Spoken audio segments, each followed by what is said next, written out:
Good evening, folks, and welcome to Science and Sorceries, a Pride special one-shot. My name is Dagmar Derveduen. I am your host and one of your players tonight. My pronouns are she, her, and I am a white woman with short blonde hair, currently wearing a black shirt, cardigan, and bowler hat. We are here today to go and visit and discover some of those elusive maths gays that you've heard so much about in this channel before. In fact, we've brought you several here tonight, and we're incredibly excited for this Dungeons and Dragons one-shot, The Mountain of Mathemagics. Joining me on this mountain, in fact, leading me onto this mountain, is our wonderful guest DM, someone who's been on the channel many times in the past as both player and DM, the incredible Catherine Sheard. Catherine, how are you? I'm doing great, Dagmar. So my name is Catherine Sheard. My pronouns are she, her. I'm a white woman with very short brown hair. I'm wearing a black t-shirt, and none of you can see it, but there are gay and trans dragons on my t-shirt. This is very We can important to know. see it's the gay and trans Dungeons and Gay and Trans Dragons one shot tonight, so this is very important for us to know. And the other players though in this Dungeons and Gay and Trans Dragons one shot are an incredible bunch. First up, we have a poet turned TTRPG player joining us all the way from the US, Rara. Oh, hey, I'm Rara. I'm a mask-presenting genderqueer Latin person wearing a sparkly coat, got some little pearls. There's some blue in my hair. It's on purpose. And I hold a small flower that I can wave around to stem with. I'll be playing Jonathan Bonita, who is a secular eschatologist. And I feel like that's only the first time we're going to hear you say that phrase tonight. Probably. Because I've already heard it 4 times. He has a lot to say. I'm excited to hear more. Our next player is a Crit Award nominated TTRPG player, scientist, dancer, and other things, the wonderful Zoop. Hi, I'm Zoop, or Supriya, and my pronouns are she, her. I am a Desi woman with long black hair, glasses, and I'm wearing a mushroom dress, and you can't see it, but it has pockets. And I'm going to be playing Elle, who is a tabaxi, who is a bodyguard, I believe. We'll see. We'll get into it. We'll get into it. And our last player this evening is, and we've not done this in a while, a complete newbie to Dungeons and Dragons. So everyone please be nice as I introduce the wonderful maths fluencer, Eliane. Hi, Is that a terrible way to describe you? I mean, it's woefully accurate, yes. I'm Eliane, like alien, but Eliane, I use any pronouns. And I am a white femme-presenting person. I have multicolored hair, most prominently featuring a kind of tennis ball yellow color, and I am heavily made up with makeup that is mostly green, because tonight I will be playing a turtle, which as soon as I saw that turtle was an option, I was like, this is my first game, get me in there, make me a turtle. So I will be a turtle called Hypachuga, or Toogs for short. Incredible. And I don't believe I've described my character yet. I am going to be playing the buffest Goliath you have ever seen, the wonderful non-binary Tara, or Taramag when they're angry, but only when they're angry, who is just here to keep the squashy wizard and sorcerer from getting smashed to bits on a mountain. And we are going to get into this mountain story very shortly, but before we do, I do need to tell everyone that I am using tonight my beautiful, beautiful new Valkyrie RPG dice. Valkyrie RPG has been sponsoring Science and Sorcery for ages now. We love them. They make all the TTRPG things you could possibly want right here in the UK. And if you go to their website, valkyrierpg.co.uk, and use code SciAndSorcery, you can get 30% off your order. So please, if you need some new dice, some new something else, some cool stickers, whatever, go to don't go to scienceandsorcery.com. That doesn't exist yet. I haven't made it. Go to valkyrierpg.co.uk and use code sciencesorcery for 30% off. And that is the last of my announcements. So I'm going to hand over to Catherine, who is going to bring us into this wonderful maths-themed adventure. Amazing. Thank you. Very excited to be here. And we are beginning the one-shot not on the Mountain of Mathemagics, because as far as your characters know, there is no such place. At the moment, you folks are, an adventuring group, relatively new, relatively low level. You've had a long and dusty day. You've been working in a desert recently. You're currently at a town on a rooftop, sort of lounge bar, but it mostly sells fruit juice. You know how it is. There's nice cushions. You're sort of gazing out over the town. The sun is set, so it's a little cooler. And yeah, at the moment you're just hanging out. There's nothing really important going on. And I'm going to ask each of you to describe in a little more depth who your character is and what they would be doing in this rooftop lounge that is selling fruit juice and perhaps something more. Rara, could you go first? Could you describe Jonathan, please? Oh, certainly. Jonathan Bonita, I don't know if you heard, but he's a secular eschatologist. He's an Eladrin and is in his spring form, so he has little blues and greens and some yellows in his hair, tan copper skin, dressed a little like Willy Wonka first generation, but with some elvish flair to it. No shoes, because, he's an eschatologist, so he wants to be connected. And he's got a bunch of napkins, little pieces of paper in front of him. He's doing weird math, trying to figure out the size of this place. So he's dividing how much help they have versus the daily price of apps. And using his soul, he'll figure out how big of a space he's in. It doesn't work for everybody. Yeah, a few sort of curious local elves come over and then they see the scrawling on the napkins and they just turn around and they walk away. Not that curious, eh? They pretend that they can't hear you. Eliane, what is your turtle doing in this lounge? So Toogs is sitting at the bar, enjoying some of the more fine top shelf drinks up there. You got to remember Toogs is really old, so it takes a lot to impress her, and she is sharing with people some interesting maths tricks that she's picked up along the way, mostly to do with origami and folding into beautiful and interesting shapes. Let's have the first roll of the game. Let's roll a performance check to see how well you're doing with these origami. Okay. I can do this. This is my first roll ever. Okay. Exciting. Yes. Middle of the road, solid 10. A solid 10. Have okay. you added your modifier to that? Which one? They're your performance modifier, which is in the skills table. Skills. So in the center of your sheet. It's in alphabetical order. Yes. Plus 6, 16. 16, much better. Okay, so you got off to a little bit of a slow start, and the bartender, Haragon, you ordered a top shelf drink to start out with, so the bartender was going to pretend to be interested no matter what. But then from like the second one onwards, this is a 16. The bartender's getting really into it. So she's like, oh, how do you do that? Oh, that's just, I didn't see you. There's no scissors. How? Magic. And I could show you how if you give me another one of those top shelf drinks for free. Oh boy, that's going to be a persuasion check. I mean, this is an impressive performance, but You know how to play D&D now.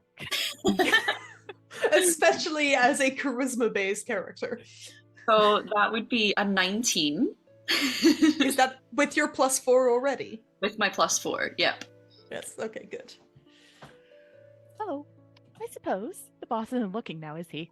And she grabs a different drink. This one's orange, and pours it out for you. It's sort of like mists a little bit. You're not quite sure what's in it, and she slides it over and says, "Okay, now you show me."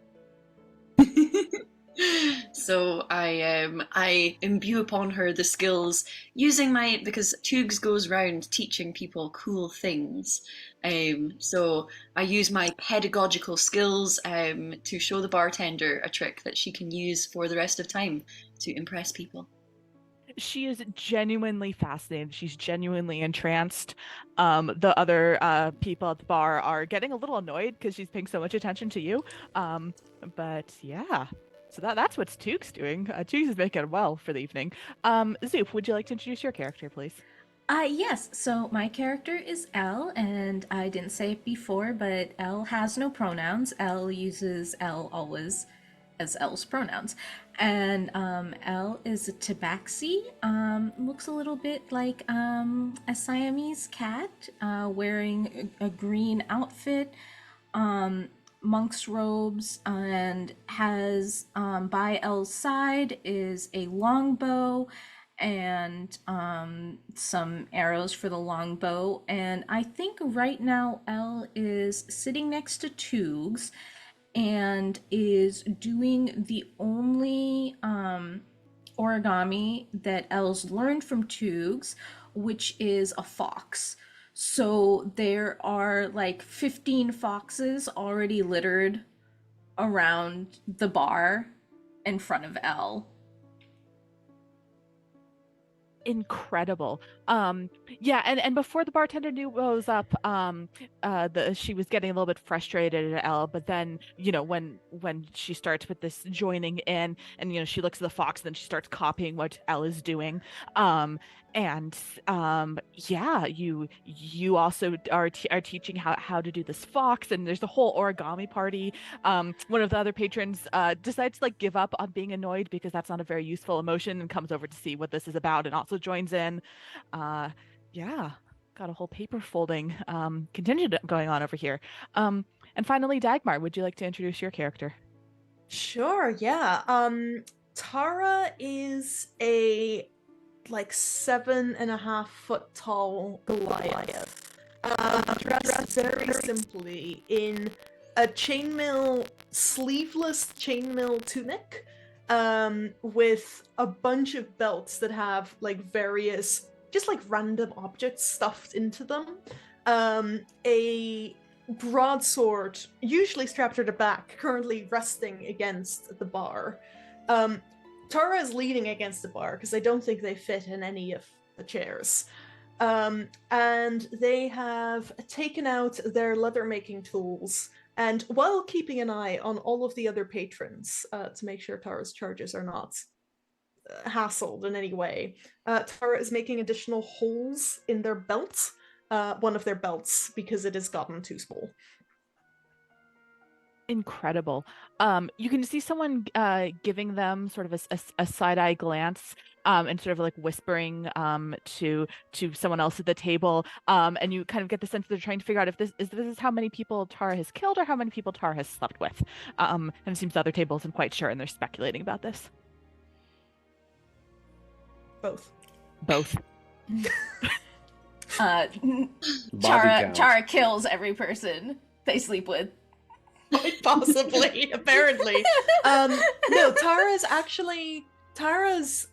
like a one-person, very much into the whole knightly ideals of true love, and other knightly things that don't involve all the bad things knights do. So it's definitely people that they've killed, but it's mostly just my belt's gotten too small. Yeah, see, these are logical and sensible, but this is not clear to the people gossiping about them. So Elle is taking all of the foxes and putting the foxes onto just a little piece of cord, and eventually puts the fox's necklace around Tara's neck. Thank you, Elle. That's very kind of you. I will repay this favor. Jonathan eats his notes because 15 foxes in this space mess up all my calculations. So it's just junk. But I make them paper on purpose so I can eat it. Just, ration paper. Would you like food, sir? We do have food. Oh, I'm all These are full of food here. ideas. Thank you. I've had plenty today. Jonathan Bonita, secular eschatologist. Yes. I'm Paul. I'm serving food here. Paul, you said. How do you spell that? P-O-L. Paul. He starts pulling the paper back out of his mouth. He's like, a Paul can cancel at least 7 of these foxes, and just walks away. Oh. Elle my, will hand. a fox friend. Would you like some food? Oh, I'm okay, and Elle is going to hand over to Jonathan a piece of chalk in case he wants to settle his stomach after that paper. I appreciate it. What's the color? It's white. I keep the white ones for eating, and then the blue ones and pink ones are for street decoration. Pull out the little book. We both see white the same. That's interesting. I'll keep it. For later. Does Tara carry us sometimes? Yes. That's all. If you I was ask. just curious. All right, Yes. perfect. Yes. Especially when they become large. Oh, does Tara become large often? Occasionally. Let me double check how often I can use that ability. Oh, okay. Twice for long rests for about a minute. Wow, Tara. But actually, I can probably manage it even when I'm not large. Is Paul still offering food? Yeah, Paul's just circulating around offering food. I would like some soup. We have a bucket. vegetable or Vegetable. Is it vegetarian? yeah, the vegetable one is yes. We also have several meats. A bucket full of the vegetarian. All right. And Paul scurries down to the off the roof down to where the kitchens are on the lower level. Are sentient vegetables considered vegetarian? No. Okay, just checking for later. Didn't They're want to be considered- disrespectful. You can still eat them. They're just considered prey. Oh, religious plants. I like it. Should we have clarified that you meant a literal bucket? We'll see what Or do shows you up. think Paul got it? They spell it with an O, so there's no telling. Paul's just a trick of O? light. CKET.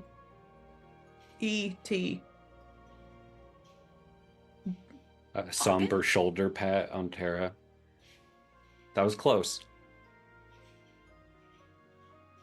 As Tara is contemplating vowels that we use in the word bucket, a new creature, well, doesn't quite walk in, because walking in would have implied they came through the door. They just kind of appear, and even in a city as colorful as this town that you're based in, you do not often see a creature as colorful as this one. It is a small deer with just impossibly long legs, kind of a short stubby nose, very, very big ears. Their eyes are blue glitter, but whereas eyeshadow on humans would go like this, the eyeshadow kind of goes down like that. The ears are just this glittery gold, just kind of floofiness everywhere. Their hooves are you don't know if they always look like this or if they're painted somehow, but a glittery sort of rainbow, and they're wearing a cape of light pink, light blue, and white. And they just sort of scamper up to you. Hi. Oh, you're staring at me. Oh, you're all staring at me. Okay, well, hi. I am Kevin, and I am looking for adventurers. You look like nice foxes. You look like adventurers. I'm gonna All of take my us? broadsword, unsheath it, plant it in front of Kevin, go down on one knee, look him dead in the eye, and say, I would die for you. when you take the sword out, Kevin just like scrambles back, all four of these like spindly legs just going everywhere, like crashes into a pile of cushions. One of the other patrons is like, oh my. But then when Kevin realizes what you're doing, comes back. It's like, oh, I've read about how this goes. I accept your oath, fair knight. I put my hand onto the sword as well and say, "And mine shall."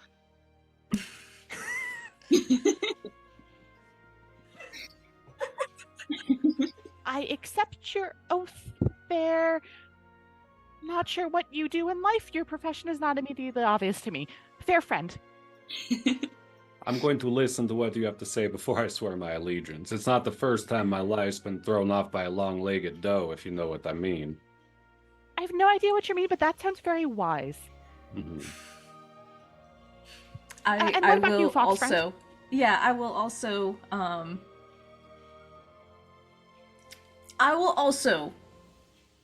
Listen, my bow is right here. You've got it if you need it, but let's hear let's hear something out. I try not to come on so strong to people. I need so someone that's to like cut 50-50. that into the Lord of the Rings. Bambi could be a war criminal. We don't know what we're about to get into. I don't care. I don't care, Rara. 50-50, you're hedging your bets. That's great. Oh, everyone's staring at us. Well, I suppose it doesn't matter. Okay, I am from the Mountain of Mathemagics. Have you heard of it?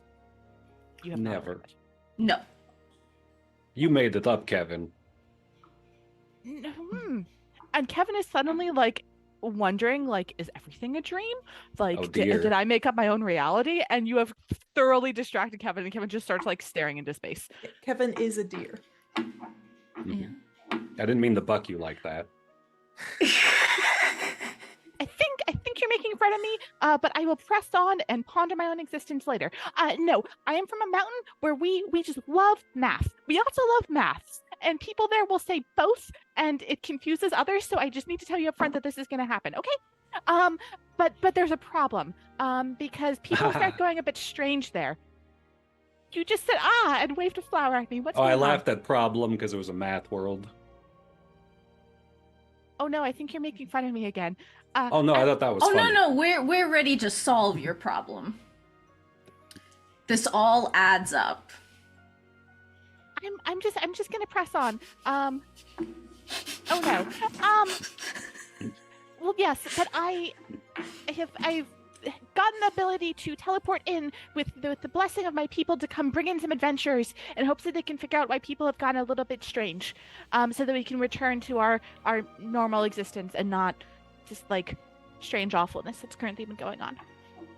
And you guys look like adventurers. I am. Yeah. Honestly, where these two go, and L points to Jonathan and Toogs, Tara and I will go as well. Yes. Oh, that's amazing. That's beautiful. Kevin, I'm gonna have to. I'm all about the adventure. I'm all for going, but I'm really keeping an eye on this soup at the moment, because there's this person called Paul. They are a waiter. I really want to make sure that I grab a hold of their waiter's notepad before any mysterious transportation happens, because maths works differently on waiters' notepads, and I might need that for later. And indeed, at about this time, Paul has come around, like sort of like does give the this weird deer thing a second glance, but like not a third glance. Paul, waitstaff have seen it all, and sort of like carrying with just like all of their strength this giant bucket of soup, and just puts it down in front of Tara, a little bit sloshes over the side. Oh, I hope this is what you wanted. Yes, thank you. And also your notebook. I'm sorry, what? Paul, the Yes. notebook. You must have a second one. You want my notebook? I will pay double. We'll give you 2 notebooks for it. You will give me 2 notebooks for my 1 notebook? Yes. Yeah. Yeah, so I'll pull out some paper, start stapling it together. I actually Here. have paper in my inventory. I also fold it into a little notebook. There's a second notebook. I'd lift the bucket and drink all the soup in one go. I try not to let anyone see my dozen notebooks. You can keep your stapled together paper. That was impressive what your friend there did. Feats of soup drinking are typically rewarded with like free drinks, but if you want a free waiter's notebook, sure. And Paul just hands Tara a notebook. Is it the one that the orders have been written in? I mean, Paul had sort of like two in their belt, and they pulled out the one that they were not currently using. Could I have the other one, please? Roll a persuasion check. It's no time to sow division, Paul. You can have advantage for that pun. Paul, like, I get a better than natural Kevin, 20 apparently. on my first roll, so I don't think... Go to Paul dies. valkyrierpg.co.uk and use code science sorcery if you want amazing dice. That is going to be a total of 21. Yeah, Paul with an O just kind of blinks, tucks the notebook back in their belts, pulls out the other one, like rips off a few pieces of paper that seemes to be like current orders that are, haven't been closed out yet, and then hands you sort of a half teared out notebook. Give it to Tukes. I then immediately pass it to Jonathan because I think that this will make their calculations that they were working on earlier actually work. I added to my notebooks. This is nice. And then I'll pin a little name tag on front of Paul's that has his name spelled with an A and a U. Like, this is just safer for everybody, Paul. So, Kevin, would you say that this is the end of your world? Possibly. Possibly. Mostly people are just strange and it's really unpleasant. I don't think the world's like ending. It might. Well, I am a secular eschatologist, I don't know if you had heard, and what I do is study end of worlds. So this is perfect. Now I'll come. Great. Good for you, Kevin. Thank you. I appreciate it, even though you've now given me even more concerns. No, congrats for making it to the end. Not everyone can say that. You persevered. Oh no, first you convinced me that my life isn't real, and now you're convincing me my life is ending. You're a very Wow. concerning guy. Yes, I'm Very concerned. famous. Elle looks at everybody, looks over. There's somebody eating some fish. And Elle explains, obligate carnivore, takes some of the fish and says, let's go. Hey, you just stole my fish. Spencer, don't start. Fine. You owed us that. We got rid of all those rats. He realizes that you confused him with someone else, who looks very similar to him. But you've been around this like hostel for a couple days, and like the locals have learned just not to argue with you guys. The name Spencer is spreading.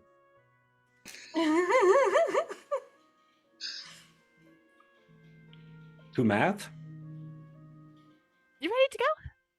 Do we need supplies? Yes. Do you have food and chairs, shower curtains, nails, screws, hammers? We Yes. have all of those except the shower curtains. Oh, hippie town. All right. I can hold up a big sheet for you if you like. Maybe they have bamboo blinds instead. Oh, We have bamboo in the lower altitudes, yeah. they have altitudes. This could get complicated. Do you need any Good more thing you've notebooks? No, one's fine. Okay. 12 spares. Okay. Do math? To math. Ah. Two I maths. go to Tara to scoop up. And the chat tells us to hydrate. The Tara, chat tells us ups. to hydrate. Thank you, chat. I will drink water instead of gin. All Tara, right. will you carry me? Yes. Thank you. Just like a sack of potatoes under one arm. A sack of potatoes and know how to love. Little heavier. So as Tara scoops Jonathan up and the rest of you all say to math, there's this like explosion of rainbow colored smoke. And you find yourselves hurtling through the air, and you are approaching very quickly a large mountain. And the you can see at the top it's all snow, no trees. Then the trees start getting a bit snow covered, and then there's no snow and nice sort of like classic altitudinal gradient. Yes, I'm a biogeographer. But I swear that's not relevant. And Kevin sort of brings you zooming in, zooming down to one of the lower elevations. You can see there's sort of like a lake nearby, with like a stream or river running out to either end. And sets you down in a clearing where there's sort of like a big sort of roofed in area with big sort of logs of these coniferous trees. And underneath this roof thing, there's some picnic tables and some like very deep chairs that look like they could fit, well, certainly someone of Tara size, or maybe like 2 or 3 sort of more humanoid medium-ish sizes. There's someone grilling, and you can smell meat and also like corn, and it seems to be grilling melon. And there's a group of people gathered under this sort of large roof. And some of them seem to be like fairly chill, and they're grilling and just kind of hanging out. And some of them seem to be not chill at all, seem to be panicking in some sort of way. Not in a way that's like the panic is spreading. They're just kind of doing their own thing, and everyone else is like, yeah, okay, yeah, no, that's Bob. Bob's just kind of running around. That's fine. Goes back to the grilled corn on the cob. And as you approach this area, you're sort of slowing, and then you land very nicely. And Kevin's like, okay, great. Thank you for coming. This is the Mountain of Mathemagics. This is where we have our picnics. You're welcome to grab some food. I just saw you eat a lot of soup, and that was very impressive, but maybe you're still hungry. I don't know. Can introduce you around if you want. You're shaking your head. Do you want me to go away? Am I annoying? I'm not hungry anymore. Okay. Let us know what you need. I think you brought us here for a reason. Yes, well, maybe it's a bit clearer if I explain. Here, come here. I'll pull out a notebook Ooh. to write down notes. Yeah, and Kevin sort of leads you over, and there's a perch on one of the edges of these like very sort of large, like very deep chairs, wooden chairs, of course.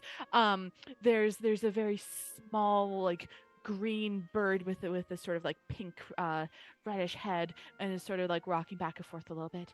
And they say, 1, 2, 3, 5, 8.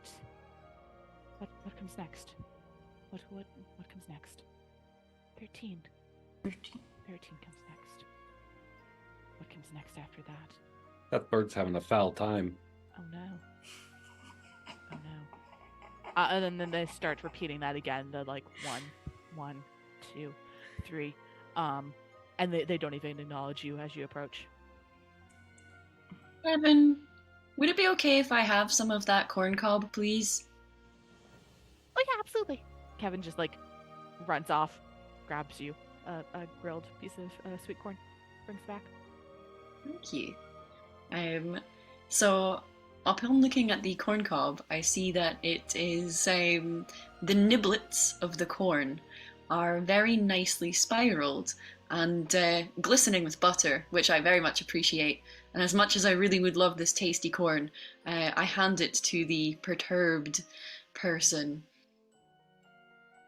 Yeah, the little parrot starts pecking in the spiral and pecks at the 1, then pecks at 2, and pecks at 3 in the spiral, and then sort of like stops, and then looks over into the forest and sees that there's a pine cone as well. Flies over, grabs the pine cone, puts it next to the corn cob, starts pecking again. Right. Is this that Fibonacci thing you told me about? Nature's cheese? The tastiest kind of maths that there is. Like a sunflower, correct? Mm. Oh. These chairs have been described as deep twice. Is that size or emotional intelligence? Would you like to try to converse with the chair and find out? Well, I don't know who's the ruling class here, so I'd like to not be too rude if one of these chairs is really like the monarchy.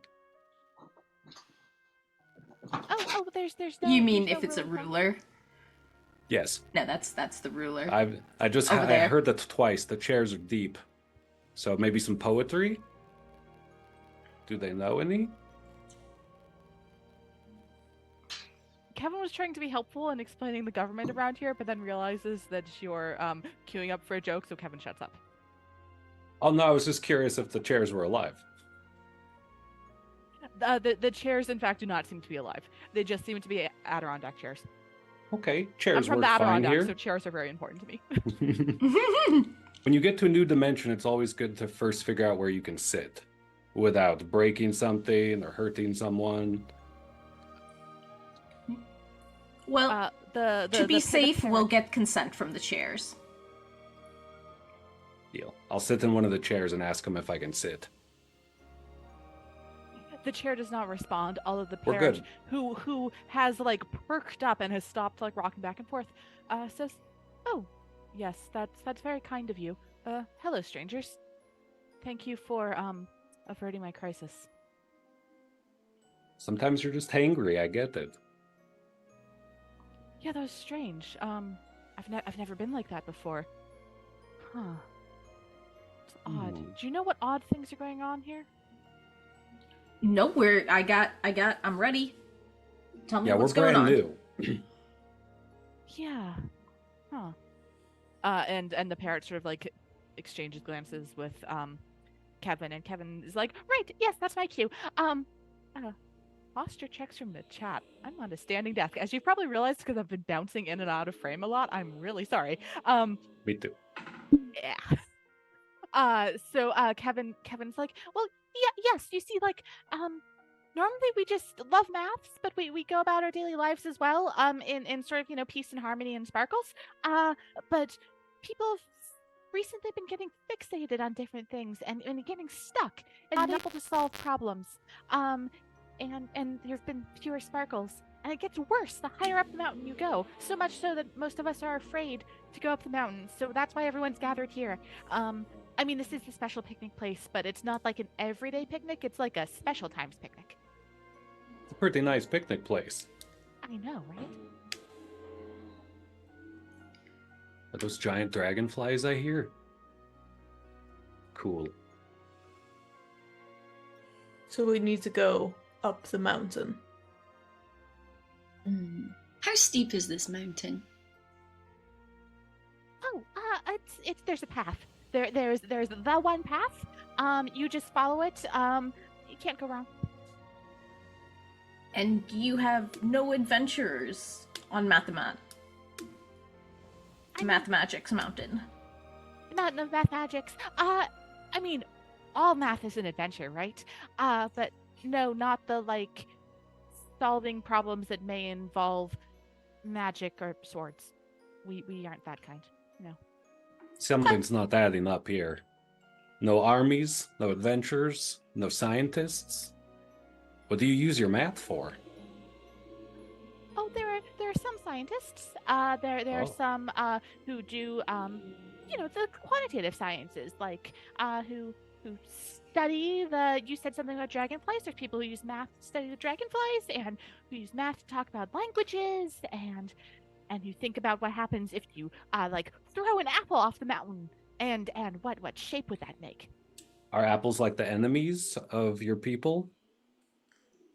No. Is that our problem? Should we be destroying all the apples? No, I just don't know what's alive here. I was trying to get to the core of it. You're making that face like you're making fun of me again. Oh no. So, Kevin, you're going to take us up the hill, right? You're like our guide? No. I am way too scared to go up higher in elevation, right? I told you it keeps on getting bad. Higher up you go, it's more and more bad. Are you thinking that we won't be affected since we're not native? Yep, that's what I'm thinking. If you start, like, getting confused about like triangles or something, though, then I was wrong, and I'm really sorry. Oh, I should stay here then.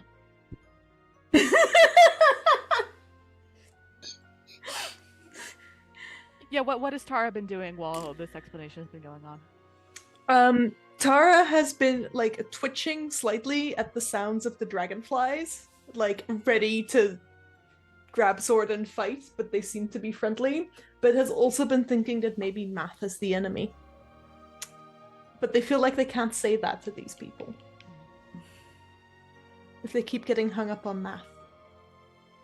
Well, as you're thinking that, and as you're sort of like looking over at the dragonflies, your eyes come across a fishbowl, a sort of circular fishbowl, classic sort of like kids cartoon, with a little clownfish in it, and the clownfish seems to be looking very carefully at this perfectly circular rim of the fishbowl, and the clownfish is seems to be communicating telepathically, and you just hear this like very deep sort of clownfish voice saying, "What?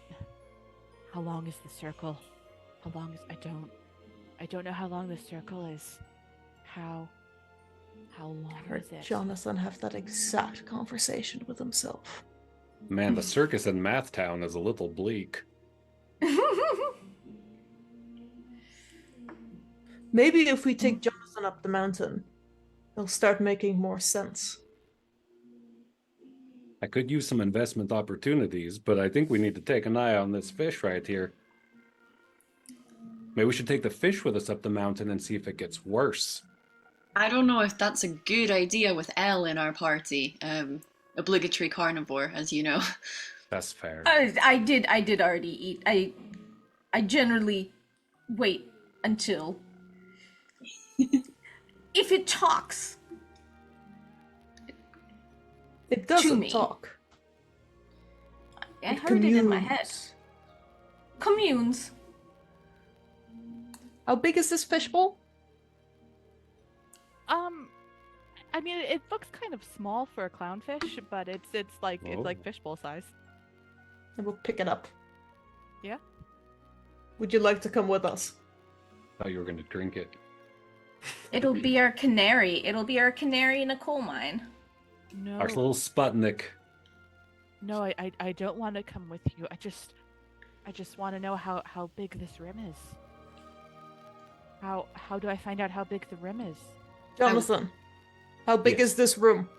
Oh, it looks about the fishbowl size. Fishbowl size. I whip the geometry set out of my inventory that I specifically packed. Yeah. Maybe half a bucket of soup.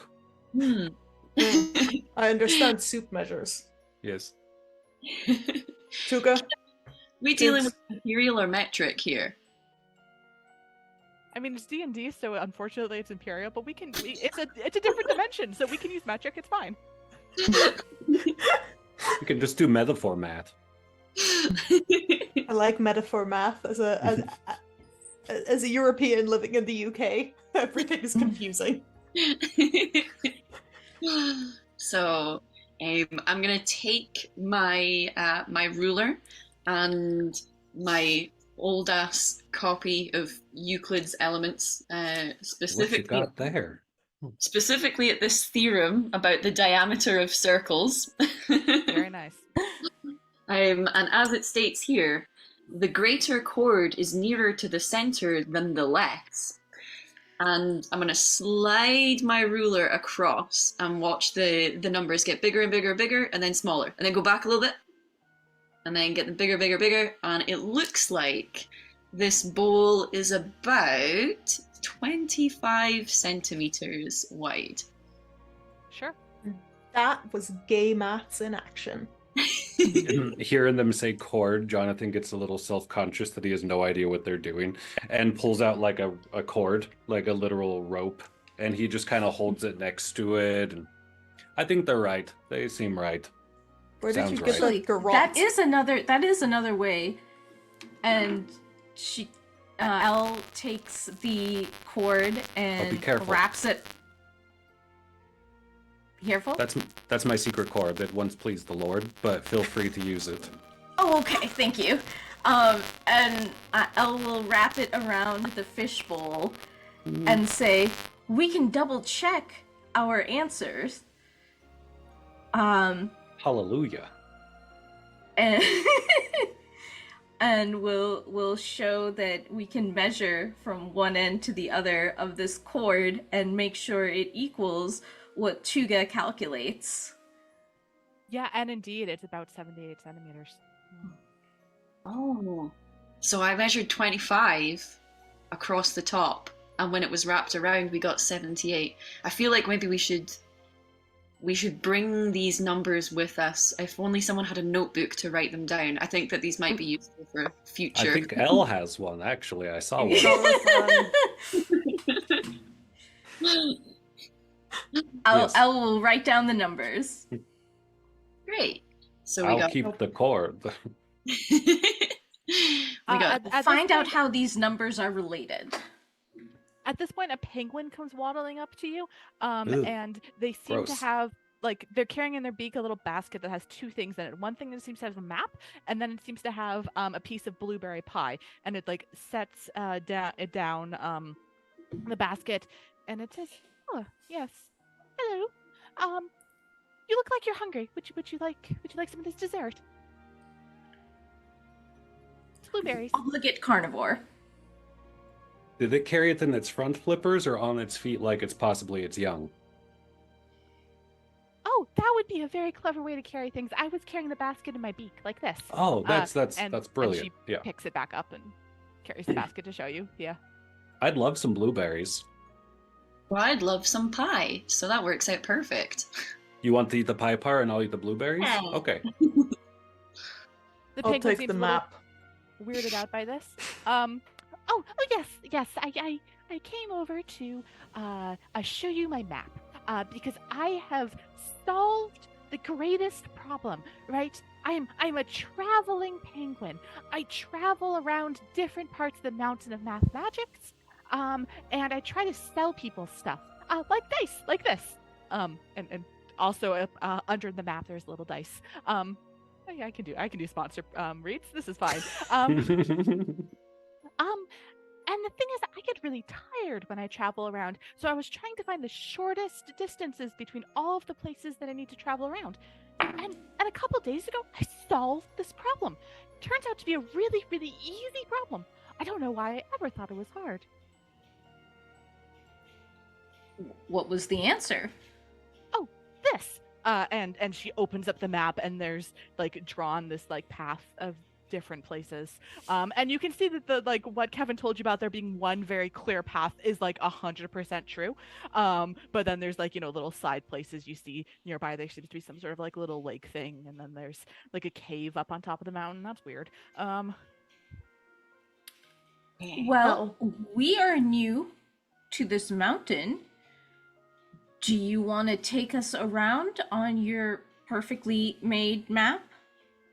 It's an okay Absolutely map. not. I just wanted to tell you that I had solved this problem that I used to think was very hard, and then a couple days ago it just came to me so easy to find the shortest path Okay. for a traveling penguin. Miniature team meeting. I kind of side chat to the rest of the team. I think that this might be worse than we are imagining, because even the ones who think that they're doing fine with the something's drastically wrong. These people are in desperate need, and I think that we should get going up that mountain. Yeah. Is this I because they think- have gross penguins walking around? Or I think we was should the map capture the wrong? penguin. I mean, penguins who think that they've solved the traveling salesperson problem. This is I've traveled a lot and never come across an answer to this one. So, yeah. I Okay. wrote my thesis on the fastest way to get between 2 points, actually. Hmm. Fear and love. We should. I turn back to the penguin and I point down at the map and look at a small region which has like a river with a little island in it and a couple of bridges going between the islands. 7 bridges, in fact. And I Ooh. hand the penguin a pencil and say, hey, we would like to get across all of these bridges, but we're on a mission. We don't want to go back across any of them. Could you find me a way to do this? Oh, I thought you said you're new here. That's the problem that Scott has, just a little bit up the mountain. Oh, wow. Scott's a lobster, by the way. Oh, And he's Excellent. got some caterpillar friends. Hmm. Well, Anyway, I'm not going any farther up the mountain. But I just wanted to let you know that I'd solved this problem. Also, it makes Sudoku really easy, and I can find out your credit card information. Credit card? They are what is a off credit card? the kill tier. Hey, don't worry, little penguin. We're gonna get things sorted around here. It is no problem. NP. That's you can you count on us. You know what's up. You're very nice. And the flipper kind of pats you on like the very bottom of the shell, because even though this is large for a penguin, it's still like very small compared to how large you are, Toogs. So, Elle, you wanted to kidnap the penguin? I think that we should kidnap the penguin. They're just kind of blubbering. I know, but they seem to know what's up. Mhm. I don't think they know what's up. Definitely No. don't. Stop. Mm-mm. I don't know what's up. I mean, up there. I think the top of the mountain is up. Oh my god. I mean, it's already either- starting to affect us. We don't know what's up. we either take the clownfish or the penguin, or both. I'm just saying we need a guide. Didn't anyone bring We the take up the dog? clown or the penguin. Okay. And I'm just gonna scoop Jonathan up again and start walking. A small like bat flies by. It's very confusing. Get down. I'm taking the clown. Alright. Are we taking the bowl too, or just the clown? I believe Tara is calling you a clown. Oh, that's fine. That's cute. That's cute, Tara. Mhm. I'm Are you gonna not a grab clown? the goldfish bowl. Okay, you've grabbed the goldfish bowl. And The goldfish, who had been like very calm after you had shown them how to like calculate the dimensions of where they were currently living, starts like freaking out again when they realize that they may be brought up further up the mountain, and they're like, no, I do not want to go up there. No. There's Can I- penguins all over here. We got to get you out of here. Okay. Can I try something to calm down the clownfish? Absolutely. I whip out my pan flute, which I definitely have in my inventory, Uh-huh. and it has 10 notes on it for some reason, different scale in this world. And I start playing like a lullaby to the clownfish, starting on the third note, then the first, fourth, 1st, 5th, 9th. Okay. Second. Yes. You can roll either animal handling or persuasion, whichever is higher, and you can take that with advantage Okay, because cool. you made a mathsy. So with advantage, Ilian, means roll your d20 twice and take the higher number. Oh, okay, cool. And then add They your did want modifier. pie. Okay, so that will be. So I take the higher number. Yes. Cool. And with persuasion, that is a non-natural 20, a dirty 20. Nice. Dirty 20s. 20. Yeah. The fish is so soothed by your music. He's like, right. Someone has to be brave. I shall be this fish. And he seems ready to go. You're not a clownfish, you're a brave fish. Clowns can Yeah. be brave. It's 2075. Are you really not a clown? I'm a secular eschatologist. I thought I I meant studied clown. the end of worlds. Okay, Yeah. clown. Yeah. Mhm. We head Right, up right. a like you. path. The end of Terra's world. Goes into the notebook. Question mark. Okay, and Elle is heading off of the path. Elle is charging up. Do you guys follow your tabaxi friend? Yes. I'll keep carrying Jonathan if Jonathan wants to be carried. Sack of potatoes, though. And I will keep carrying the clownfish. What is the clownfish's name? What is your name? Oh, question. it's in fish language. It's very hard to pronounce. Would you like to name me? I'm going to name you Scout. Scout. Scout the brave fish. I love it. Because Getting you along are swimming. helping us scout out the issue. Amazing. Okay, so you head up the path for a bit. It's just like gloriously clear, gloriously obvious. It's not, I mean, it is noticeable elevation, but it's not too steep. I mean, you guys have been running around the desert for a while, so it is much cooler here. You know, snow up top of the mountain. It's not that bad. And yeah, you eventually come across this lake that you had seen, which you realized is not really a lake so much as a sort of like just like very wide bit of this river. It wasn't very obvious when you were hurtling in. And Ilion called it immediately what was going to happen, but Sam, if Roll20 could like magically appear, there's a little diagram of what they see. Incredible. Ooh. Exactly what I saw on the Penguins map. Yeah. So yeah, there's in this sort of like wide bit of the river, there were two islands, and there are 7 purple bridges. And on the side that you are on, as warned, there's a lobster and 2 caterpillars. Wow, maybe 3 caterpillars. Hello. Sorry, there should only be 2. This is a very niche joke about graceful graphs that no one is expected to get. This is just amuses me and only me. Also, I was challenged to put a crab in here, and this is a lobster. This is close enough. This is your crustacean of the day. That'll work in a pinch. Thanks. Yeah, so the lobster sees you arrive, just kind of like waddles up pretty slowly to you. This is a humanoid-sized lobster, right? So this is large. And yeah, they say, yes. Hello. There's a problem here, and I need someone to solve it.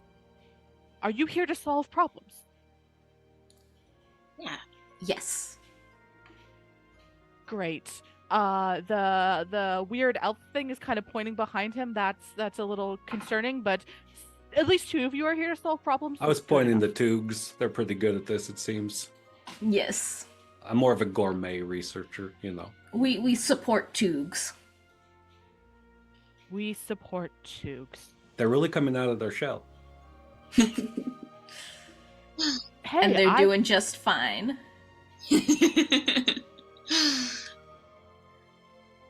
great. I gotta get up the mountain, so we saw. So the problem is that when you cross a bridge, it disappears. And you have to cross all 7 bridges before you can go on. And I don't know how to do this. It's an issue. Do you guys have any ideas? Also, there's something scary in the water. I should probably tell you this up front. Like, I'm a lobster, clearly I can swim, but there's like things moving around in there. So I'm scared. Tara's Two- just very slowly using Jonathan as a pointer, going 1, 2, 3, 4, 5. Yeah, Are there, 2 of the there bridges invisible?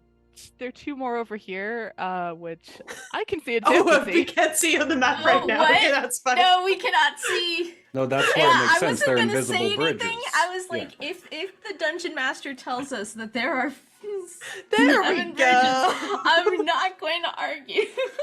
We Yeah, can burn Chris that when we suddenly get there. looks up and spots the other 2 bridges and points Jonathan in their direction.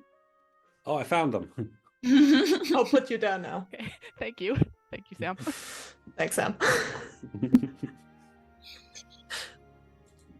Makes more sense now, yes. Not as mysterious, more mathy. Okay. We're gonna have to either think outside the box or find a way to break it down to this our wonderful decapod friend gently. But sometimes the solution is that there is no solution.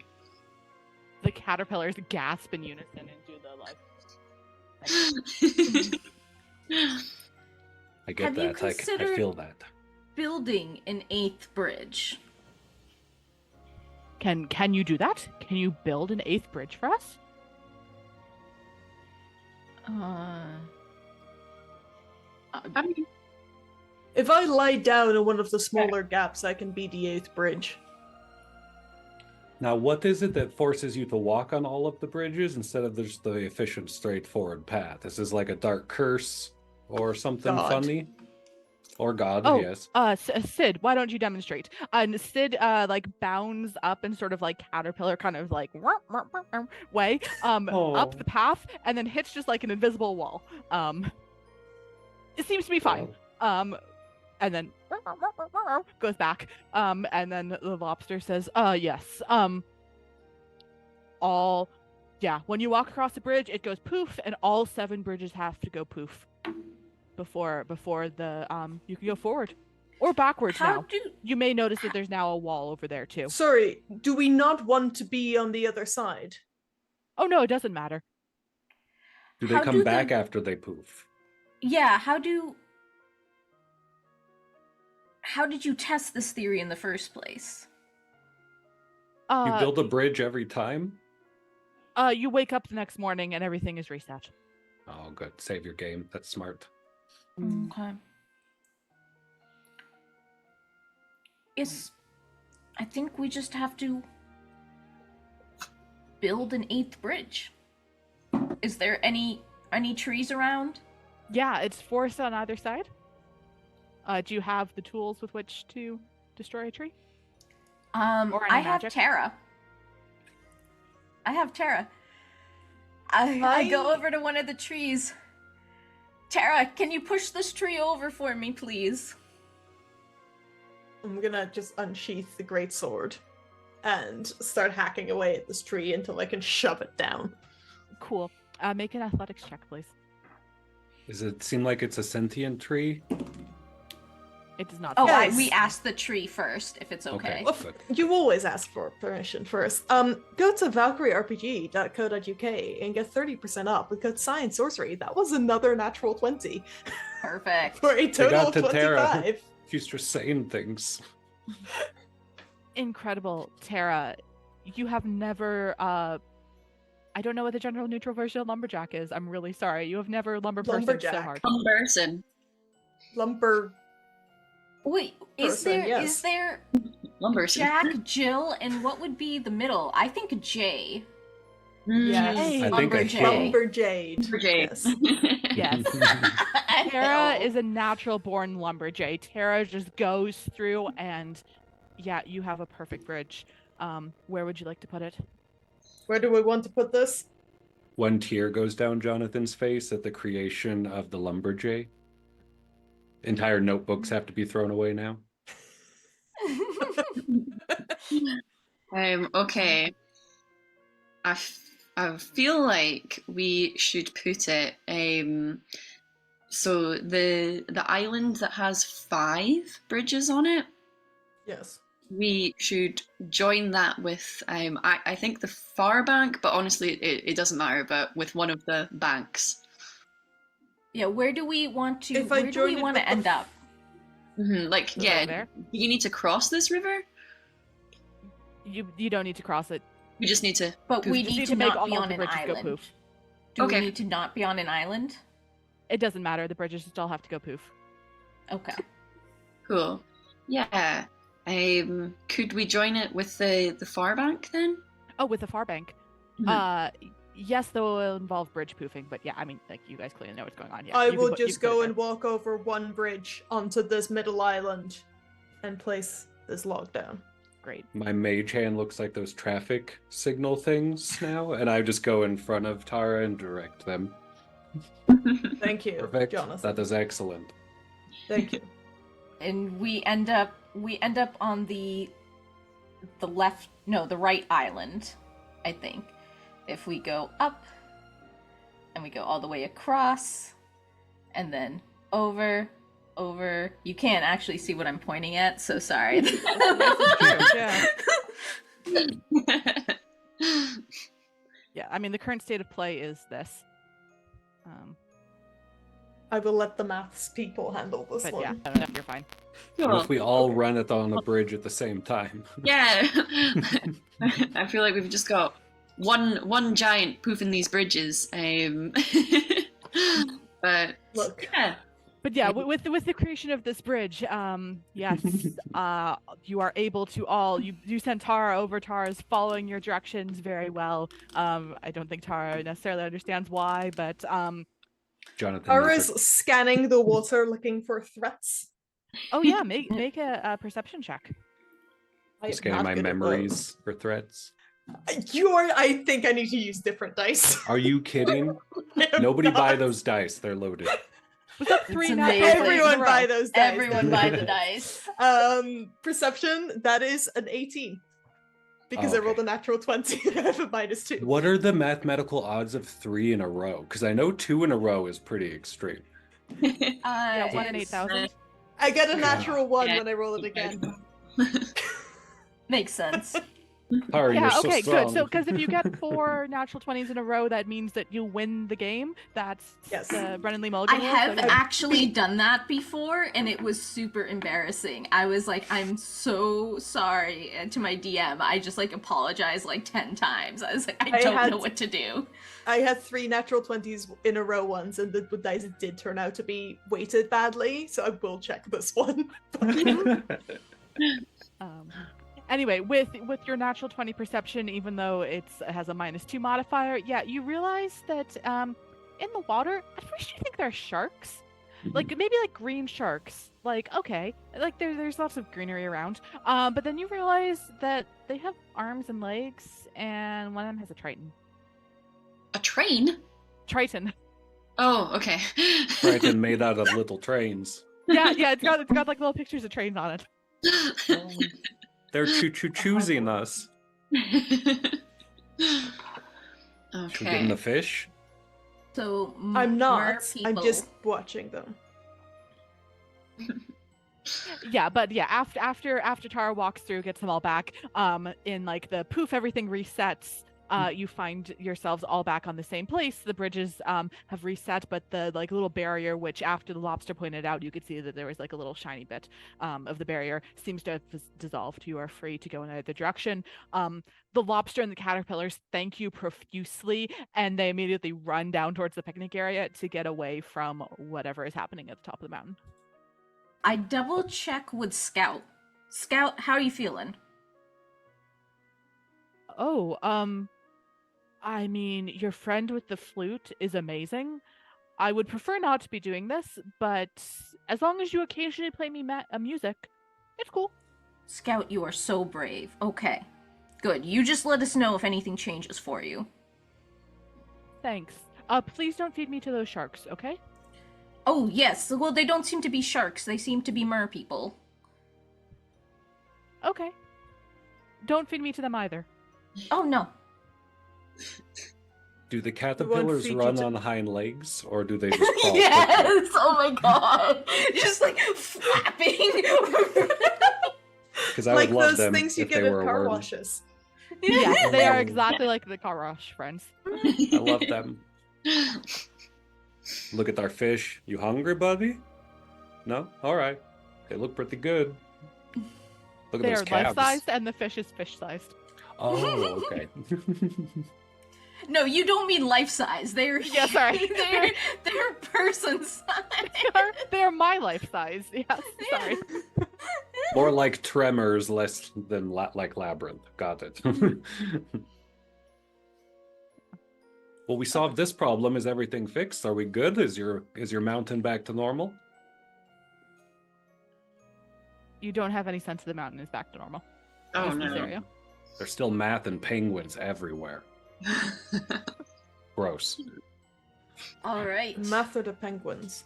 The penguins. Gross. Okay. Penguins. Who wants carrying? Yeah, I'm feeling a little old and slow. I could Yeah, you should. go You should. for a while. I very gently cradle Toogs in like a Nice. princess, like bridal style. Amazing. Very good. I So can Ella's only gonna- assume that I carry Elle on my shoulders. No, Elle's in front. Elle's No, got no, the if I ever longbow. were to, Oh yes, Yes. yes, 100%. you will get different carries. I'll walk. I'll just walk. It's fine. I like walking. Fine. So Good with for you. Elle in the lead, with Elle's bow, Tara has Chugs in a nice little bridal carry, and Jonathan is grumbling about walking. This seems like a good point to take our break.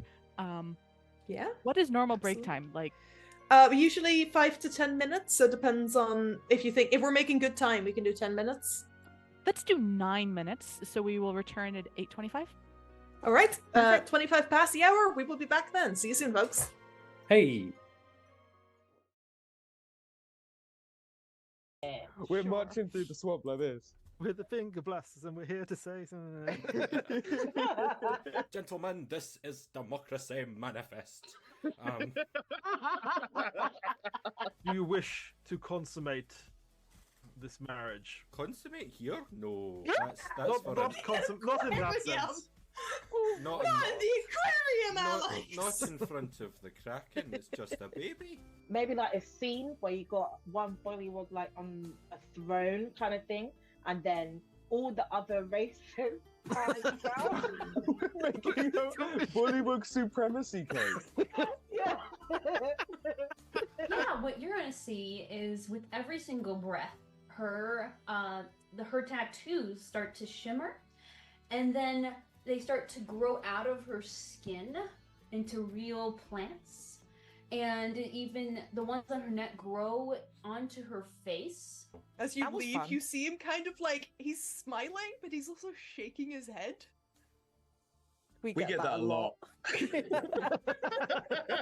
Put, a hand gently on a big hand on the small of the back. Not small of the back, sorry, between the shoulder blades. Sorry, not like that. No, between the shoulder blades. The top of the back. Roll to seduce the goblet. Just over the tramps now. The dragon snorts a little bit and then says, "This conservationist, I have heard it all, and now I see that my nest has been disturbed. What a morning!" And he turns around and begins sort of like trying to tidy up bits of the nest. So, you want to advance my species, is it? How strange. Murder, Yeah.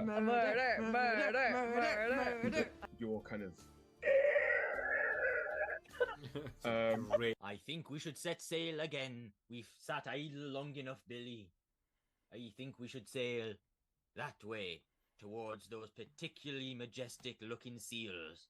I'll get the clubs. If you come to the bathroom and come in, you'll just hear a shout going, "No Armani, no Punani." Oh, jeez. Yeah. Missed that perception check, huh? Life can be so short. Do you want to kiss me? No, that's a fucking critical hit. Wrong credit. Yeah.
I don't know why I'm talking so quietly now. Catherine, over to you. Amazing. I didn't know if we say something, but No, yes, welcome just back, say everyone. we're back. I hope you hydrated and stretched.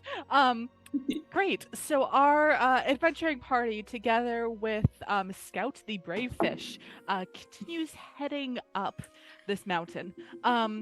Eventually, the group comes across a Sorry, I'm distracted by Ra-Ra's shirt. This is a problem. I will not look at Ra-Ra's shirt anymore.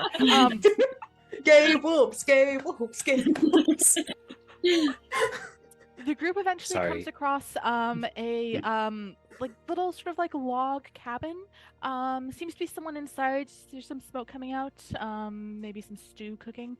Or the path continues upward. What do you wish to do?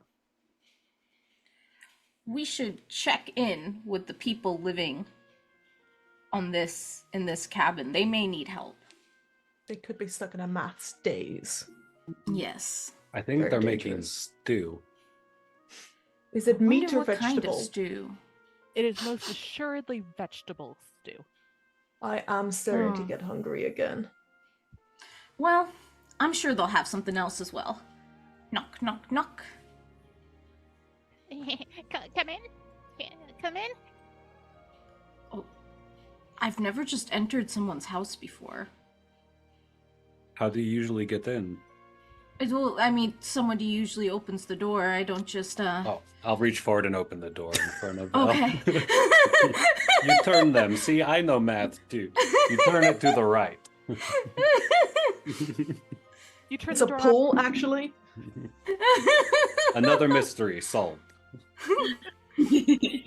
As Jonathan opens the door, what looks like a simple log cabin on the outside. You open up the door and inside is an incredibly posh hotel. We are talking like marble everywhere, and like they've got one of those like fountains. And interestingly, there's sort of like blankets hanging on the walls, just like sort of like beautifully sort of woven kind of wool things going on. And behind the like front desk, there's a sheep, specifically a black sheep, seems to be guarding the vegetable stew that you can see. And it's like, oh, I don't think you're my guests. I was expecting more. But come in. Perhaps I don't know what I can offer you. Would you like some stew? Were you expecting more people or more volume? I was expecting so many people. So many. I can't help with So, that. do you not know that there is a problem with the mountain? Maybe we have solved the problem with the mountain. Oh, no. I know that there's a problem. I have big problems, but if you are guests, then my problems are not your problems. Come in. I'm sure we can find space for you. Come in. Oh, no. You misunderstand. We are here to solve the problems, whether they be addition, subtraction, multiplication, or division. Or stew. We handled your door just fine, so you might even say we're experts. Experts in doors and stew. Well, I'm a wizard. So You're a wizard. It was closed, and then I made it a jar, which is simple transmutation.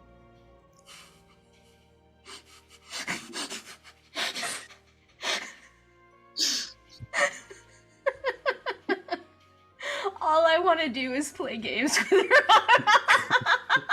I'm just thinking back to when I played Richard Feynman, but a gnome who claimed all magic was transmutation. And I think Rara should have just played him instead. So are you all alone in this place? Like, is it just you in the shining hotel? No. Okay.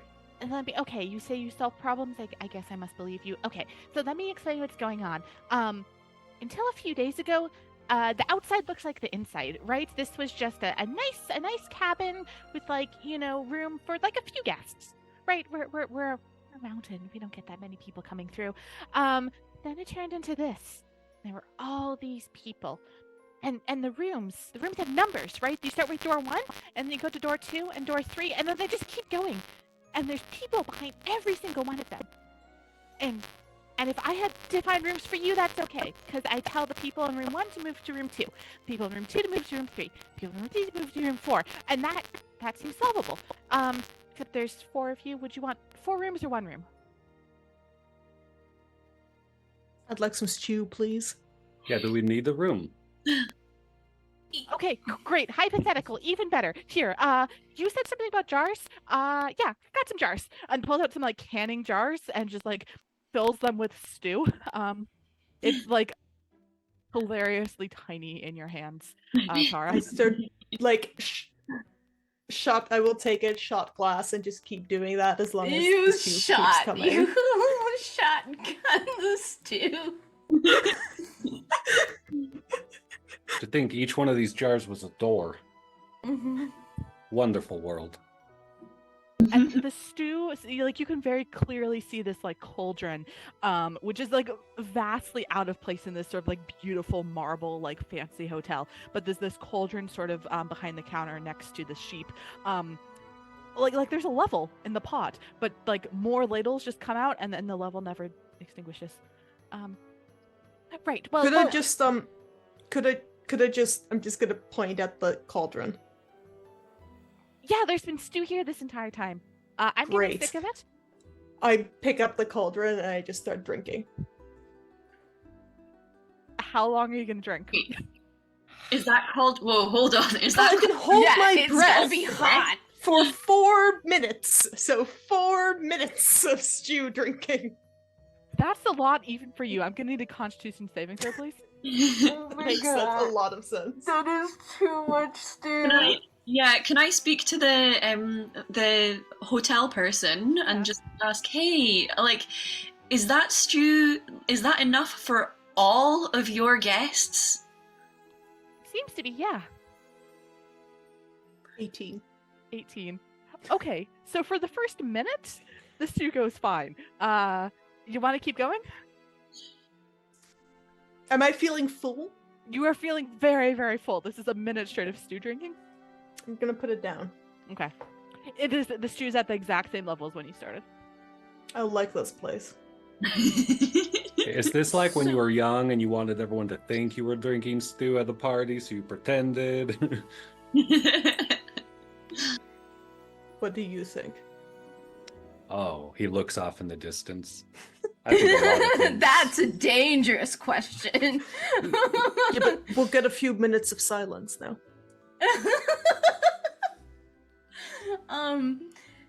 Why wouldn't you just put us in an empty room instead of moving everybody from room to room? There are no empty rooms. So what would you do with the last people? You would just kick them out? There are no last people. You just keep going and going and going and going. Like the stew. Yeah, but I've got a problem, right? Because I got this note. It just like appeared and then said that infinitely many people were showing up and I don't know what to do. Seems like you got the pretty good business model. You have all the Yeah. space you need and all the stew you need. And all the rooms you need, yeah.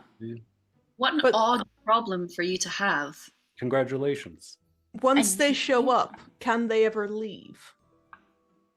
It sounds like they're already in the rooms. I don't think they can leave. I Oh. don't really know. They just come here, they get stew, and then they go back to their rooms. It's like the Californication. Once you check in, yes. Do they check in? No, they were just here. Oh, they check in online. Yeah. We'll go to room 1 and knock on the door. Yeah, you knock on the door, and you hear this like voice saying, "Hello." Why do you sound like a ghost? Because I am. Well, I'm good with this. I'll knock more at that. Like, can you open it? We have some questions. We're investigators from a different reality. I thought they haven't had any spirits here since 1969. Checks my notes. It's true. We could open the door, but it would not go well for you. Do you need us to move? We can move. I mean, we're pretty good at opening doors at this point. Yeah. Do you wanna make this one into a jar as well, Jonathan? I'm gonna be in the back. I'll stand next to Jonathan. Well, I mean, I don't want to really just bust into someone's room. That seems rude. I was just hoping we that's could it, meet we could open them. it. I mean, you did that. You did that to get into the place in the first That's true. place. Well, they said they come out and get stew and then go back in their room. So infinite people here should be coming out sooner or later. Is it someone's room or some many people's room? How many ghosts are in there? It's my room, just mine. Just And you. you said we can open the door. It won't go well for you. Will it go well for you? I don't know. Can you float through walls? Yeah, that's how we get stew. Is it stew? Hey, can we go and check on who's in door number 2? You check on door number 2, you get an identical voice saying basically the same This thing. one loves long walks on the beach. This is just the haunted hotel. I mean, this is straight up haunted. Why is this a problem again? It's such a lovely place. And that sheep is such a lovely face. Do you pay to stay here? Are you asking ghost number 2? Or are you asking the sheep? Or are you the ghost number 2? Yes. Okay. No, we're just here. Oh, well, that's not right. So nobody pays the sheep? Rooms, or we can get stew. 2 options. 2 options only. There are infinite many guests about to arrive, which is a really odd problem to have, and I reckon this is about to kind of double all of our trouble.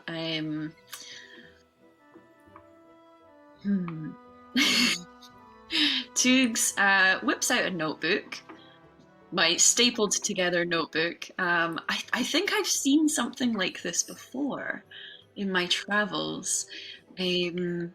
Okay, so I'm gonna ask ghost number 1, hey, are you okay with multiplication? I know things are going a little bit weird at the moment, but can you multiply? Yes, I can multiply. Yeah. Make the ghosts multiply. There's enough of them. Infinitely many, you'd say. And like, your friends, all of the other ghosts, I mean, you're all good? You can all multiply? Yes. Nice, okay. So, I have a plan. Would you mind taking your room number and timesing it by 2 and just move over into that room? What should ghost number 2 do? They can go to room number 4. All of us multiply. Yes. And then you hear behind all of the doors, like you hear all of these ghosts simultaneously going, yes. Great job, Tubes. I love fucking with ghosts. Messing with ghosts. Sorry, I don't know. Hey, I've been around a bit. I've heard some swears. It's okay. It's a cool word. Let's step back from the door as the ghosts do their thing. You hear this just like squelching sound, and a squelch. Yeah, it's not even clear what happened. But then you no longer hear sound behind door number 1. And behind door number 2, you hear the ghost saying, "Hello, I'm now ghost number 2. There's nobody in room number 1." Great. Did you solve my problem? The sheep has sort of like come over. Your problem is, do you get paid for doing all this? Because if not, there's Yeah. something weird happening here. Mm-hmm. No, I don't get paid. Why are you here? Have you tried joining a union? You really should. But Have it's you just tried me. just leaving? Yes, there's a clear wall. I can't leave. Are you sure you're not just a prisoner here of your own device? Are you a mad mage? I don't think I'm a mad mage, and no, I can't leave. Have you tried finding the passage back to the place you were before? The sheep just kind of like frowns at you, in both the mouth and the eyebrows to appease both the Americans and the Brits, and just seems very confused. I think someone's pulling the wolves over their eyes. show us where this wall is. The sheep leads you back through the door that you so confidently opened.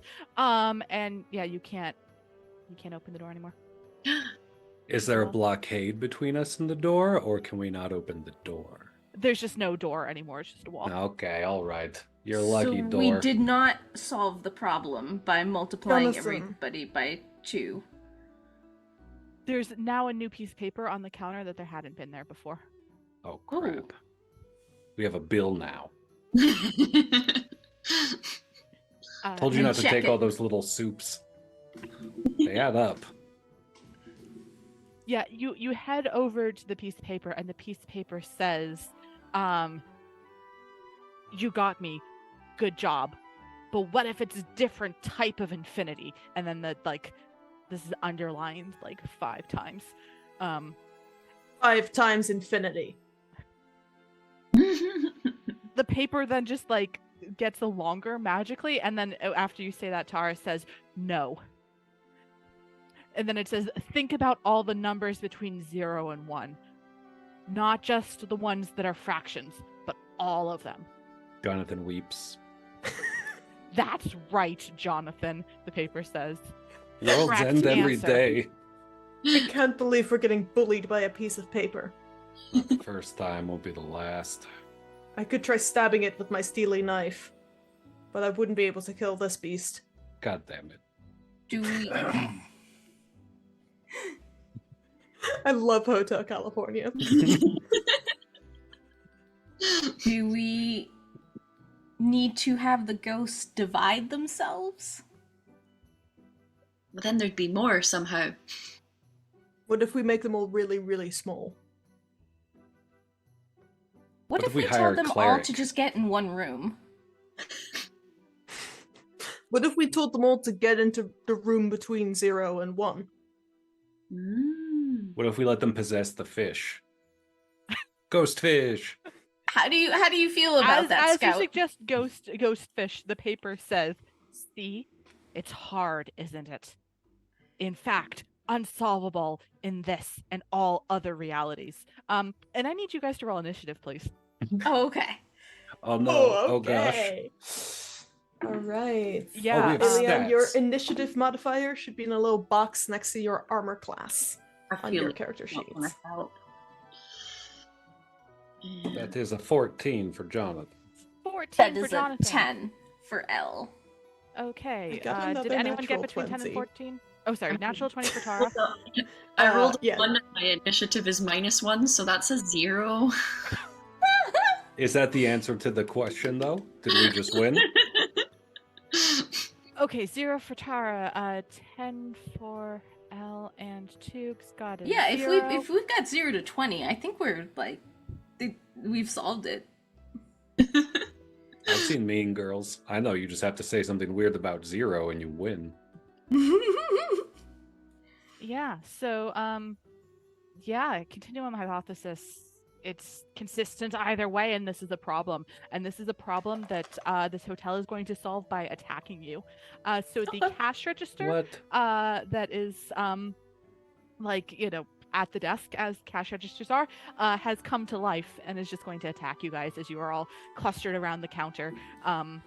Looking at this piece of paper that's been mocking you guys. Tara, you're up first. You see that this cash register has come to life. The register bit opens, and instead of opening to be cash, who even uses cash these days? It's a mouth with way too many teeth. The knob on the side of the cash register has come out and is a pseudopod, seems ready to attack. What do you do? We're not the ones refusing to pay. It's no longer Tara. This is now Taramog. Taramog is angry, and Taramog is going to use, as a bonus action, their Giant's Might, and instantly grow to size large. Gonna take out the greatsword and just try to slam it down onto the cash register. Yeah! So, that is going to be what's my attack modifier? An 18 to hit. 18 hits the cash register. Brilliant. I will deal an extra d6 damage, and I will also activate a special series of runes carved into my sword, which is actually, it just says PV equals NRT, which is the ideal gas law, and causes my sword to burst into flame. Incredible. It's not really math, but it's the best I can do, guys. Which will do another 2d6 fire damage, and can the cash register, Catherine, please make me a strength saving throw? Of course the cash register can make you a strength saving throw. Yeah, that's gonna be an 11. Okay, that is going to be what did I say? 12? 15 slashing damage and 4 fire damage. Okay. And it is restrained by fiery shackles. Oh, amazing. What color fire is it? What color fire? It is like bright burning red. It is your classic fire. Okay, so the classic fire is sprung out of nowhere, has shackled the pseudopod, has grabbed onto another like sort of like walking mechanism on another side of the cash register, and Buddy is restrained. Anything else? Action, bonus action. I will not move, so that's my turn. Great. That is Taramog's turn. Jonathan. Mechanically, do you let items be actions or bonus actions to interact with? Oh, God, whatever you want. I don't care. It's one shot. Amazing. I'm gonna run past Elle and be like, oh my gosh, it's dangerous, dangerous. And I'm gonna touch them and cast Enlarge. So we have 2 giant fighter folks with us. Like, get big, double ups. And then I'm going to go hide behind the cauldron and hold concentration on Enlarge. If I can use an item, I'm going to open my Endless Water geyser decanter and start diluting the soup. Okay, yeah, you pour some water into the soup. Oh, it just flows like forever. It's my magic item. Yeah, that I chose. Yeah. So that'll be where I Aleph Null stop. plus Aleph Null is still Aleph Null, so there's just like water pouring into the soup, but the soup stays the same. Now everyone can drink it. Yes, and Elle's limbs elongate, and everything, but Elle is just so much bigger. Okay, and Elle, it is your turn. Okay, Elle. There is a cash register. It is restrained. So Elle is going to make an unarmed strike. I think. Yes. I'm just trying to. When you use an attack action with an unarmed strike or a monk weapon, you can make one unarmed strike as a bonus action. Yes. Okay, so I will take 2 unarmed strikes. Yes, you have advantage because the cash register is restrained. All right, so that is a 24 to hit. Yep. And a natural 20 to hit. Yep. Both of those are with my cat's claws, so each one is a 1d6 plus 4. So, but also I'm bigger, right? So You would get a normal 1d4, but that's supposed to be for strength attacks. I know you're a monk. I just was going to do it anyway. So that's GM's discretion there. Sure, it's a one shot. Yeah, fine. Okay. You can add your strength based to this dexterity thing.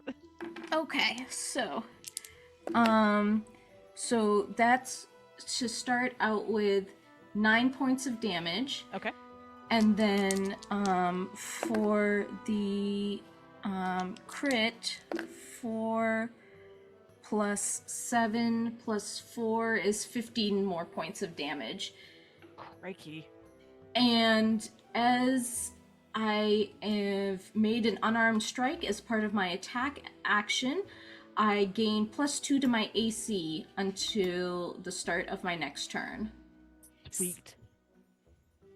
Yeah, Elle has gone full monk mode. Elle's claws are large and have sunk in to this cash register. You thought this cash register would be like metal or something. It is not. It is kind of like fleshy. And Elle is gone full, just like ready for anything. Okay, that is Elle's turn. Put giant claws. Yeah. Through. Okay, it's now the cash register's turn. I mean, Elle, At the start of its turn, it's going to take 2d6 fire damage. Rock on. Cool. Please roll that for me. That's going to be 7 fire damage. 7 fire damage. This thing is like almost destroyed. It is so close to being dead.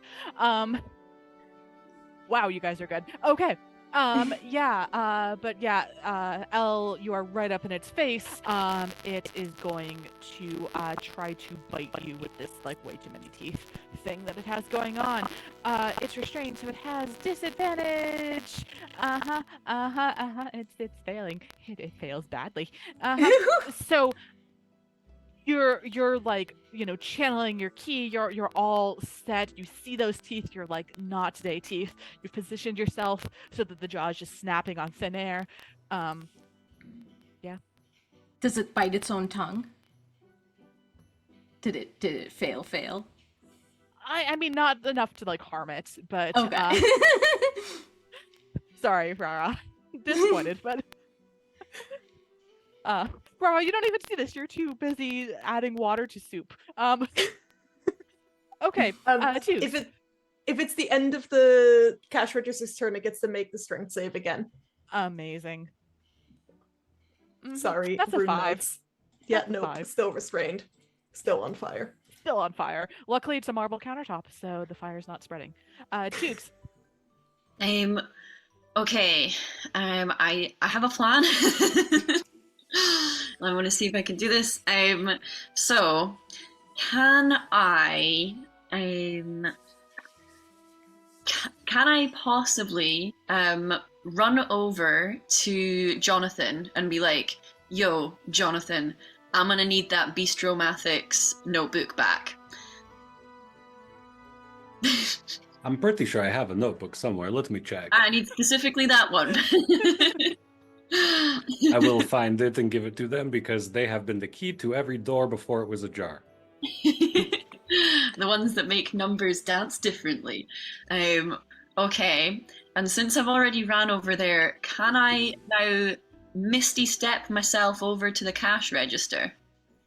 Yeah, if you want to. Bonus action Misty Step. Poof! You're at the cash register. And I jam the Mathemagics notepad, which makes numbers work slightly differently, into the cash register's like roll feed. Yes. Yeah. That sounds like a dexterity-based improvisation. So roll a d20, add whatever your dexterity bonus is. Oh no. Add, Catherine, you think there's addition happening here? Oh. Roll a d20. And subtract 1. Oh, okay. It's not going so well with my damn these turtle nub hands. So that would be a 7. Jonathan, are you a chronergy wizard? No. I don't even know what that means. No. All magic is transmutation. Okay, yeah, so there's quite a lot of fire happening here, and you're trying to get it in a very specific spot, and also avoid the fire, and also it's snapping in the air at Elle. It's not happening, friend. That was your action. Good idea, though. Okay, so yeah, so Tukes is up there with this magical, strange arithmetic notebook, ready to go. Okay, Tarmog. Right, okay. Let me hit it first, and if that doesn't work, I can try to put the notebook in the cash register. Okay? Okay. Greatsword. Oh, that probably won't hit. That's a 9. That does not hit. Okay. In that case, I will action surge. Yeah.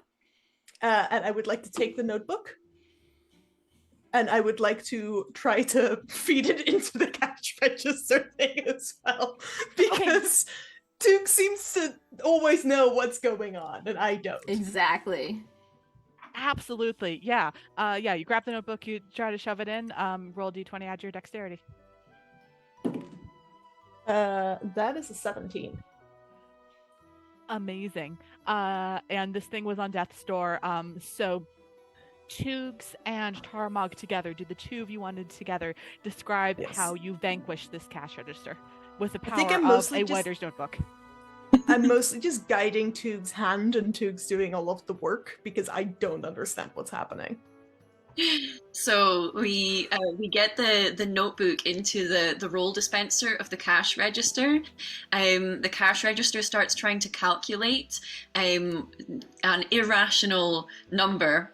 It's trying to work out the square root of 2, but there's no kill on the calculation, and so it just starts rolling and rolling and rolling. Math starts becoming really weird. It starts to try and divide and multiply by the same thing and getting different answers, and eventually the register kind of just goes ding, and it calmly stops. Yeah, absolutely. You've asked it to calculate an irrational number, which is a different size of infinity than these countable infinities that it's been doing for the past few days. And it doesn't know what to do. I mean, that's why it attacked you at all, because you were sort of sassing it and trying to solve this problem that is literally not something that's consistent with the universe as we know it. And yeah, with the ding, stops moving. The pseudopod falls. The tongue is limp. You've defeated the cash register. And you look over at the wall, and it's back to being a door. Oh. I thought it was meant to be a jar. This place is strange and mystical, you're correct. Is there still infinite rooms? Like, that's all still just going on? Oh, I think so, but you have solved my problem of what to do when my new guests show up, and you guys look down at the paper, and there's no longer any writing at all, and whatever that threat was to bring in an irrational, all of the rational people aren't coming. It's just rational people now. I can handle rational guests. It's just the irrational ones that, they throw parties and then they can't be reasoned with. Well, that was great, Some everybody. people like that. Yeah, go team. So I think we fixed this kingdom. We should probably get out of here before they look at their soup. What is the sheep's name? Oh, Simon. Simon, do you want to come with us? Absolutely not. The guests can fend for themselves. You've explained to the ghosts how to double. They're good. I am leaving. I'm going to the picnic area. Oh, okay. Not much wonderful. of a sheep. I thought you'd follow us. You remind me strangely of a wolf, and I don't know why. I'm leaving. Because I wear grandmother's dresses at night.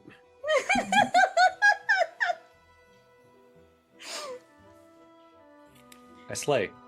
I love it. I love it. We head up the mountain. Head up the mountain. Okay. You're doing pretty well with these puzzles. We'll throw another puzzle encounter at you. As Dagmar shakes her head. I'm sorry. I'm just thinking they're doing well with the puzzles. Yeah. I think Rara and I are just here. Oh, I'm Yeah. not doing well either. This is all Toogs. You gotta protect all Toogs. Alien. Last turtle standing. I came to puzzle. Ever since you beat that rabbit in that race, I knew there was something to you. All right. So yes, you head up, carry on another couple hours. The air is starting to get thinner, it's starting to get noticeably cooler. The trees are getting a little shorter. And then suddenly you notice that up ahead on the path, there's a little critter. Sitting just in the thing. It's a rat. This is a large rat-sized rat. I know the lobster was like a human-sized lobster. This is a rat-sized rat. And it has little they look almost like little chocolate candies or something in front of it in different little piles. Okay, so it's not a rat of unusual size. It's not. Okay. It is a thin air rat. Man, I wish air got thicker sometimes, where you could bite into it. Have you ever been to Does the this- Netherlands? No, I don't read Peter Pan stories. Pirates scare me. Does the rat look tasty? Smart. Roll perception check. That is a 17. This rat looks freaking delicious. Like, never Oh, mind no. like chocolate candies in front of it. Like, you just want to nom this thing. Oh boy, oh boy. I'm going to roll a wisdom check to stop myself from eating this rat. Yeah, yeah. That's a 5. I go to try to eat the rat. That's fair. I mean, Tara had a bunch of soup, so. Yeah. Yeah, make a grapple check on the rat. Athletics. And we'll roll Athletics. acrobatics. You're trying to beat a 21. Okay, luckily that's a 4. Okay, the rat scurries out of the way. Sorry, I come back to myself. Oh, sorry. What are you doing, Elle? Please, don't eat me. Please. I'm magically bound here to offer you a puzzle. Oh, okay. Sorry. I don't know what came over me. You had chocolate rat. Yeah, you can eat the chocolate after you solve the puzzle. Just please don't eat me ever. Okay. Look, consent is key. Thanks. We give you consent to not eat you. The rat seems deeply concerned by this. Did the chocolates appear, or did you bring them here as like a teacher who has to provide their own materials type of thing? No, they just appeared and they bound me Okay, here that's good. to offer you this puzzle. The chocolates bound you here. That's sweet. Those are some powerful chocolates. Yeah. Okay. So there's 2 piles here. This may be a bit iterative, but we're going to do step 1 first, and then carry on. Okay. Step 1. There's 2 piles here. There's 8 chocolates in this pile, and you count, and there indeed are 8 various colors. And there's 13 in this one. And the way this works is like I take some and you take some, and the person who takes some last wins. But you can only take from one pile. Okay? So like I could take one from this pile, and then you could take one from that pile, but you can't take one from each. Or you could take like all 13 of them. That's cool. Last person wins. Yeah. And if you win, you get to keep the chocolate. And we move on to step 2. And if you lose, I think we go on to step 2 anyway, but maybe I like point and laugh at you. I'm not really sure what happens. To confirm, there's 8 chocolates in one pile and 13 chocolates in one pile. Yes. And if we just pull one at a time from the 13 while you pick from the 8, eventually you lose. No, but you can take more, and I can take more too. How many more? Is there a limit to how many we can take? Just you can take the number in the pile if you want. But we need to be the last person taking it. Yeah. Why don't you show us how it's done? You go first. I go first? Okay. Yeah. So the rat will take 5 from the pile with 13, bringing us to 8 and 8. I thought I smelled a rat. Are the chocolates on Earth? Like, is it ground? Or is there like a table or something like that? No, set they're just up? on the ground. I will try to grab all 8 and then cast Mold Earth to swallow up the rest. It is my cantrip. Amazing! Just to see if it works. If it doesn't work, then the puzzle has protections. But I was here to do this puzzle, but this is so much better. I was actually trying to think this one through, but this is so much easier. Yep. this took some thinking, Tara. Yeah, so you do that, and for a second you think you win, and then all of the chocolates disappear, and the rat's like, okay, so not that way. Not that way. Well, no, this is step 2. This is step 2 now. So now you don't get an example of like how to do this, right? Because if you went through all of step 1, maybe you would learn a bit. Because I thought maybe you knew it because you said like you made a joke about like my species, but it was a relevant joke. Hey, they tried to eat you. That's true. Anyway, now this is step 2. And the chocolates have reappeared. There are 3 piles now. There is a pile of 7, a pile of 9, and a pile of 13. Also, I will say that this puzzle is like A, legitimately hard, and B, it's like hard enough that I may screw it up. So Internet, don't mock me if I I really do know how to play this game. I may just mess it up. This is a Okay. safe maths space. This is Like a very Magic safe math Wait, space. I have something I'm gonna do. Yeah. I'm gonna pull out the bag of dust of sneezing and choking, throw it at the rat, and start running.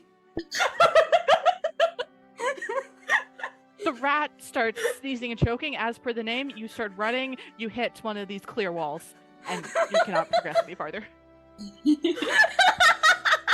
That was mean. It First didn't you work. try to eat me, then you make me sneeze. I think Earl might have the zoomies. They haven't ran in a couple. That's right. We've been walking all day. They really need to get out there and stretch. Okay. So who wants to play? Choogs, you Oh. got this? We haven't started yet. I mean, I've travelled far I and wide. can- I've never seen this. I can provide support. This might help. I'm gonna take out an iron pot, which I have, and turn it upside down and put it on top of one pile, and then sit on it. Great. Which pile do you take it off of to put it on? There's a 7, a 9, and a 13. We'll go with the 7. What does Okay. Toog's face do when Tara and Jonathan and Elle try things?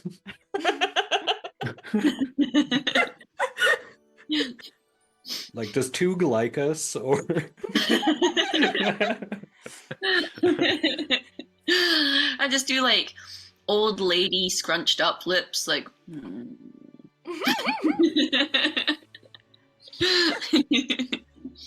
Okay, great. That counts as you having 7 chocolates. And Tara, you look down in your What? hand. No, there's I suddenly haven't 7 touched them. chocolates. I haven't touched them. Nope, that's how it works. You took. You're just 7 making away. up rules now. Of course I am. So there's now a pile. Well, no, 9 and a pile 13, and it's my turn. You Okay. have 7 chocolates. Congratulations, and you're playing with me. The others can help Okay. you, but you're playing. Okay. Okay. The rat will take 4 from the pile of 13, so now it's 9 and 9. What do you do? Take all 9 from one. No, And then- don't take. And then don't take however all many 9. the rat Take- takes next, take take 8. all of them but No. one. I'm Take gonna take 8. 8 from one pile. Yeah. Okay. So now there's 9 and 1. The rat will take 8 from the other pile, so now there's 1 and 1. Oh darn! Jonathan, So, yes, yes. are you ready For the end of this world, I certainly am. for the end of that one chocolate's world? Oh, yes. Wait. I can On do the count of 3. 1, 2. What are we doing, Tara? Tara is not good at explaining. Tara is expecting Jonathan to cast Mold Earth on one of the chocolates again as Tara grabs the other one, but this has not been communicated properly because Tara is not think I that can- smart. Can I not do a thing? Wait a second. Yeah. Do a thing. When they get to 3, I just do ups. Please do a thing. When Tara says 3, I put my hands up thinking they're about to pick me up. I'm like, oh. So,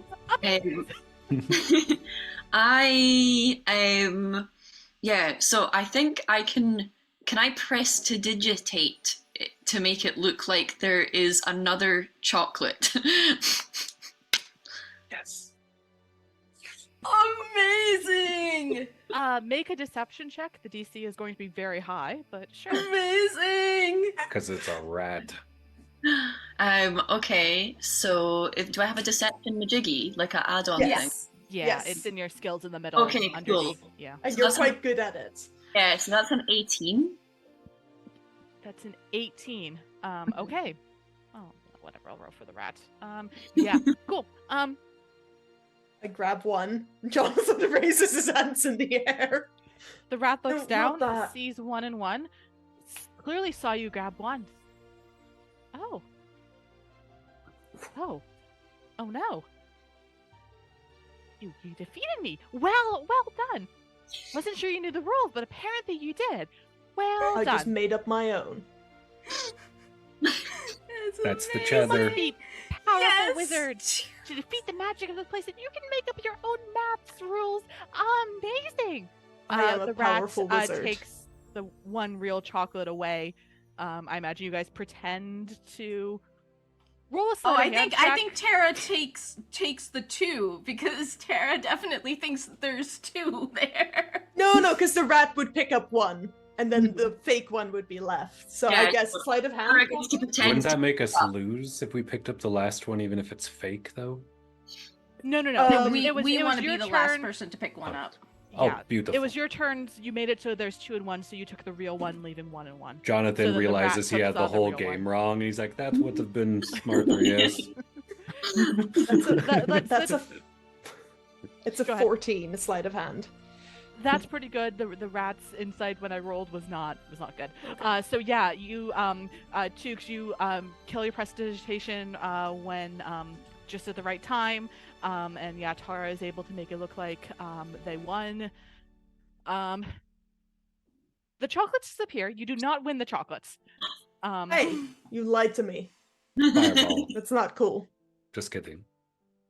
Well, the barrier disappeared at least. So I'm gonna leave. Smart. And you're sure Run I can't eat fast. Yeah, when you say run fast, and when Elle says, "Are you sure I can't eat you?" the rat just vanishes. I love Like cheating at Goliath math. plus hungry tabaxi. Not a good combo. Cheating's the best, guys. We got this. I Onward. didn't enjoy that. I don't like it when people make up rules without You'll telling me hate about them math. first. Yeah. Yes. Yes. Can I scoop you?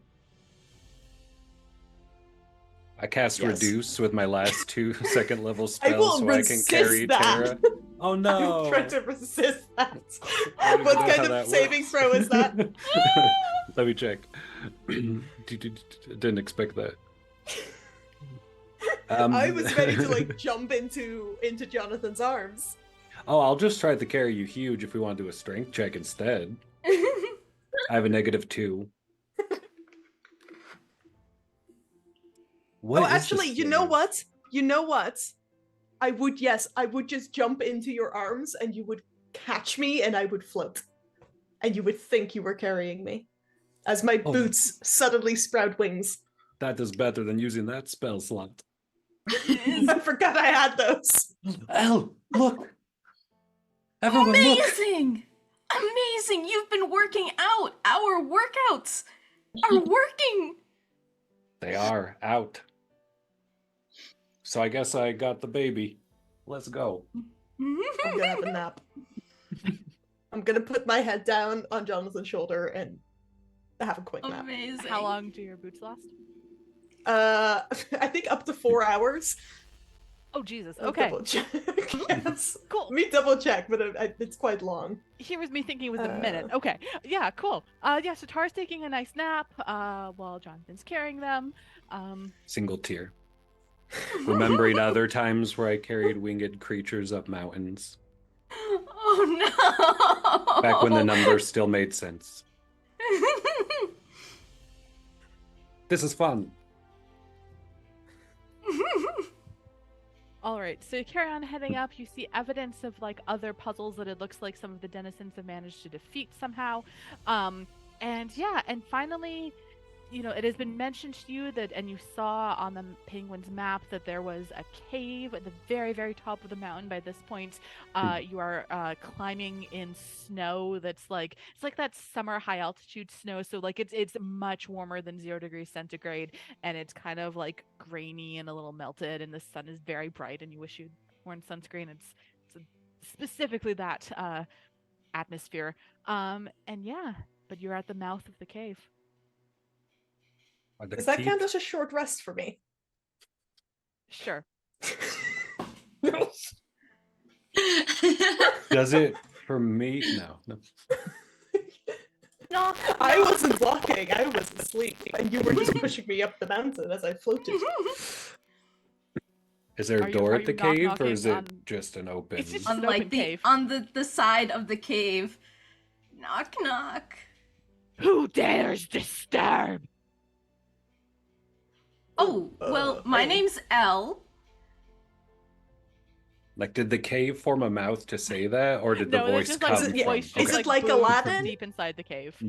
Let's do Does that. the mouth of the cave have teeth and a tongue? Is what I'm asking. You can make a perception check. I'd love to. I would love it. Straight up gonna do it. All right, that is a 19 plus 1 dirty 20. Amazing. It is definitely not the cave talking to you. It is definitely a person. Moreover, you get the sense that they are like Sad. magically changing their voice, that their voice is normally not whatever just happened. I'm Elle. This is Jonathan, Tara, and Toogs. What's your name? What type of math do you do? And why aren't you doing it right now? I look over at Scout. Scout, how are you doing? Scout had a single plant, and Scout is hiding behind, like underneath the plant. It's not going very well, but Scout is trying. Okay. We weren't doing Wait. right now because we were knocking on your door. That's why we weren't doing math right now. Well, go Doormats. do your math. Doors math. Door math. Door math. kind of If I math? knock, you have to open. That's how math works. Or you become a jar. I mean, the mouth of the cave has no door, so this voice does not seem particularly swayed by this argument. What kind This of is the math do door. you do? Out of curiosity. The productive kind.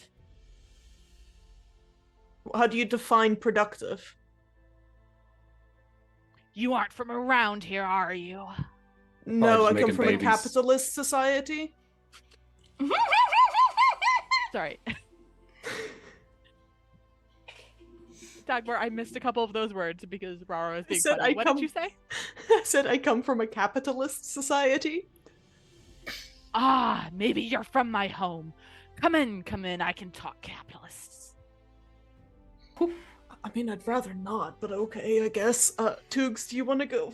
Jonathan, do you want to go first? Yeah, let's go talk business. Okay, I'll pick you up, but like you can pretend to walk, I guess. I'll hold you like right above the ground. Yeah. Can I cantrip light onto my shell? I touch my shell and it becomes like a little flashlight as I walk along into this That's cave. amazing. Absolutely. Oh. What color is your flashlight shell? Friendly green. Friendly green. Amazing. I love that so Well, much. to you, it's a toward us. I'm Yeah, gonna so put you down your if you shell keep talking growing, like that. glowing a very nice green. You head into the cave. It's sort of this like long chamber. Maybe some sort of lava tube or something. Maybe this is an extinct volcano. And then you head into this very sort of large room. And you see in the center, room in a cave sense. Sorry, large cave, large cave, cavern. What are words? And in the center, there's this like extremely large beanbag. Like think the very large foof, if you know what a foof is. And there's this like 25-year-old guy just kind of sitting there, despite the fact that you're very high up and there's like snow outside. He's wearing a t-shirt, shorts, flip-flops. Kind of got hair that looks like it hasn't really been taken care of very well. And he's just sort of like and taking notes on some sort of paper. Sort of looks up. You're funny-looking capitalists. What do you want with me? Oh, it's a standard dude. I do not pledge my life to you. I wasn't asking for your life. I was asking for your productivity. I don't pledge that to you either. Sorry, what was your? We gave you our names. What was yours? It's quite rude not to introduce yourself. You can call me Joe. Are you just an average Joe, or are you a special one? My parents you a always told me I was traitor? special. Are you a traitor, Joe? Well, he's a Or capitalist, not of your course he is. average Joe? I do trade from time to time. On the stock market? Mathematics is very helpful for that. Are you stocking markets? I do stock markets. Gah, gross. Are you What kind by of any stocks? chance Beanstalks? onions? Onion stock is very useful when you need to feed Bolian. an infinite number of hotel customers. Vegetable stock is great. Boolean stock. Can I investigate this cave while we are distracting him with our very beings? Yeah. Just like to see, has he been here for a while? Are there notes everywhere? Yeah, make your investigation check. Also, I am, just for the audience and my fellow players' sake, I am picturing Sam Bankman-Fried right now as this person. I assume he's I'm an trying effective really hard not to altruist. parody Sam Bankman-Fried. His token on the map is actually Aragorn, son of Arathorn, because I was like, I cannot get a real person Ooh. for this. That's a 15 plus 6, so 21. Yeah, okay. It seems like he's been here for like the few days that everyone else seems to be quoting. You got like the Cheetos bags and the like stacks of notebooks. Interestingly, you do see Notebooks, you say? many notebooks. A pirate. But interesting, yeah. And as you are looking at the notebooks, you realize out of the corner of your eye that there's on like one of the like the flatter walls of the cave, there's a map of some sort of island with a very complicated coastline. Complicated, like emotionally. Sure, let's go with that. Relationship status. Is the map sentient, I guess, is what I'm asking. Would you like to ask the map if it is sentient? I would love to. Excuse me, map. Do you have a north inside? North. I have many norths inside. We gotta be good to this map. L, do not eat them. Okay. This map is complicated. When it comes to paper, I'm more worried about you eating it, Jonathan. That's special paper. That is so fair. Why are you talking to my map? That map links me to other realms. Do you do that? Do you link him? Yes, I do. He seems kind of like a douche. Do you want to link him? Not really. I hate being linked in.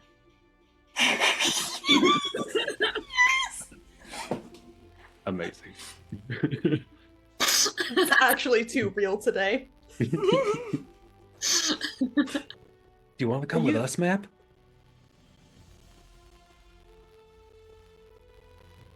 Like that, though. What was the first part of that, Catherine? Yeah, sorry, the microphone is probably not picking me up. The map says yes, but I don't think it works like that. Okay, all right. Well, we can try. Stop! Get away from that! Why, Joe, hold on. Do you not let your employees talk to people during their breaks? That map is not my employee. Gig worker, then? Aren't we all? No. I come to this place and they're just doing math for fun. They don't want to use math for useful things. They don't want to make weapons out of it. They don't want to learn how to stock markets or stock shelves. They just want to know things about how to turn 2 spheres into 1 sphere. Oh. Reverse of that. How to turn 1 sphere into 2 spheres. Which is great, right? Like, imagine you could sell 2 spheres then for the price of 1. But no, they just think it's cool. Well, when 2 spheres fall in love, Joe. Yes. I mean, why do you get to decide what other people do with their math? Because I have more power. I've harnessed this entire mountain, then now using it to enrich myself. And through this map, this complicated coastline, I'm able to funnel it in infinitely to other dimensions. Okay, hold on 1 second. I'm gonna just, get everyone else to come into a huddle. Huddle up. Yeah. Huddle up. I'm not liking Joe. Should we should stop him, right? Yeah, for sure. Okay. I wonder if the map is single. I We'll think hook the you up. map sent to you. Yeah. I think so too, Yeah, actually. yeah. Did you see the Yeah. compass? Yeah. Mm-hmm. Mm-hmm. Mm-hmm. Okay, North pointing is to your you. heart. Hey, Joe. You can straighten back up. Yeah? You said you like it when people turn math into weapons. Yeah, he looks a little worried by this, but sort of gives the go on gesture.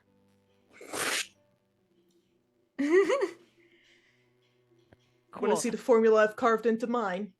With that threat, he takes off and he dives headfirst into his map. It seems to be some sort of portal.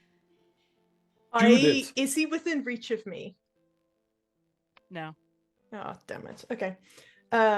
Shall we follow? Dive in. Jude, is this okay if we just jump on in? I mean, Oh yeah, consent. Yeah, go after him. Go after him quickly. Let's go. I should have read Peter Pan. As you say that, I'll get the flying boots going again and just grab you by the scruff of your neck as we jump through. Oh, my scruff. Okay. Elle is better to grab by the scruff. Elle actually has scruff. Yeah, you're just pinching my skin. I was picturing your weird yellow collar, but okay. No, that's fine. That'll work. Amazing. Okay, so you found yourself in a very strange multicolored world, and there's a visual on the map. As I'm adding everyone's turn, yeah, there's just all these like swirls and just strange sort of, it looks like that. And as you concentrate on any little detail, you realize that the same thing that you're seeing around you is like shrunk down into a little detail, and then you look even more closely, and inside those bits there's even more bits. It seems to be sort of this infinite loop of these colors and swirls. And I need you to roll initiative, please. Yes. Also, very important detail, this guy has a briefcase. Just like there's a briefcase next to the bag that he grabbed as he jumped in. That case is so brief. I can't believe Aragorn would do this to us. I can't believe Aragorn would do this to you either, yeah. I would. He was like in his 90s. 13 for initiative. Okay, 13 for Jonathan. 11. 7. Yeah. Okay, sorry, 11 for Tara. Yeah. And also 7 for Tubes. Elle. And also for Tubes. Which of you has the higher dex? It'll be me. +2 versus -1, I think. Sorry, between Tubes and Elle? Oh no, it's me and Tara that have the same. I've got an 11. Yeah. Got it, sorry. Like, your voices are clearly distinguishable. This will be no problem. It's okay. You're DMing. It's, yeah. Okay, and With quite the table. Yes. Apologies. Okay, sort, descending. Okay. Cool. How do you guys want to be? Do you guys want to be like fairly spread out? Do you want to be all in a group? Do you want to? Are we like realize you don't have control of your Well, tokens. how did we, because we all just jumped through a map, so how did we land? Yeah, so there is solid floor, because 3D battles are just horrendous to run. So there's a floor. You figure that going into one of these spirals and moving in like up and down space is going to take more mental energy than you can summon at the moment. You probably would have landed together, let's say. That okay with you guys? Okay. Yeah. Great, you landed to... Dangling on to Tara, like... Oh, yeah. Yeah. Cheeks is dangling onto Tara, and yeah, we'll just put you on a clump. That seems fine. Okay. Yep. Aragorn, son of Aragorn, gets to go first. He will take his briefcase. He will walk up to. He's not dumb enough to go after Tara. He will walk up to Elle and smack Elle with his briefcase. I'm not sure that's smarter. He is more scared of the very large Tara than he is of the cat. Oh, okay, good. He is wrong. You are both very, very deadly, but yeah, 13 I think does not hit you. Does not hit. And yeah, he then just kind of grins, like he knows Elle something you don't. dodges. Yeah. Okay. That is his turn. Jonathan, it is now your turn. Can't believe you hurt the map like that. And I'm going to pull out a little ball of some chocolate, some soup, some various things we've picked up, and I'm going to cast Chromatic Orb at this buddy. Okay. Spell attack bonus of 8. Does 22 hit Oh, this, yes, it does. this douche in my girlfriend's map? And then that is a couple 3d8, and I'm gonna go with lightning damage to see how that does. Okay. In this situation. So that is 3d8. Okay. 7, 11 lightning damage Okay. goes out of me towards them. Great. This ball of lightning originates at your hand, goes towards this like dude in like flip flops and shorts and a crummy old t-shirt. And he holds his briefcase up, but it's not enough. It just like slams through the briefcase, slams through him. He still has this grin like he knows something you don't. He crumples, but the briefcase remains. The briefcase is now spinning. Oh no. Yeah, so we will move this buddy to the token layer. Move Aragorn of Arathorn away. Yeah, there's no. And no bonus Is action, that the but I would. suitcase? Is the suitcase a mimic? It's a briefcase that's like spinning. Oh, briefcase. Yeah. Yeah. And no bonus action, so I just put myself behind one of the larger ones.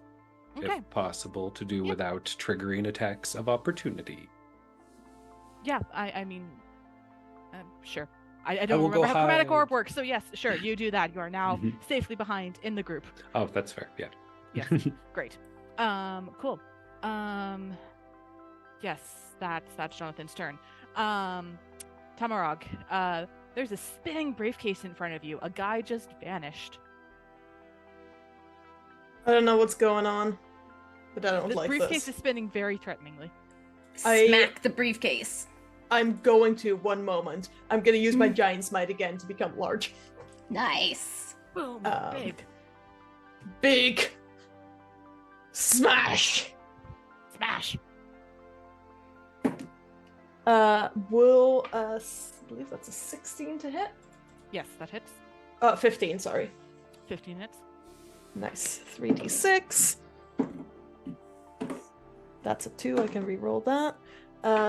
Great Foot Master. 11 plus 3 is 14 points of slashing damage. Okay.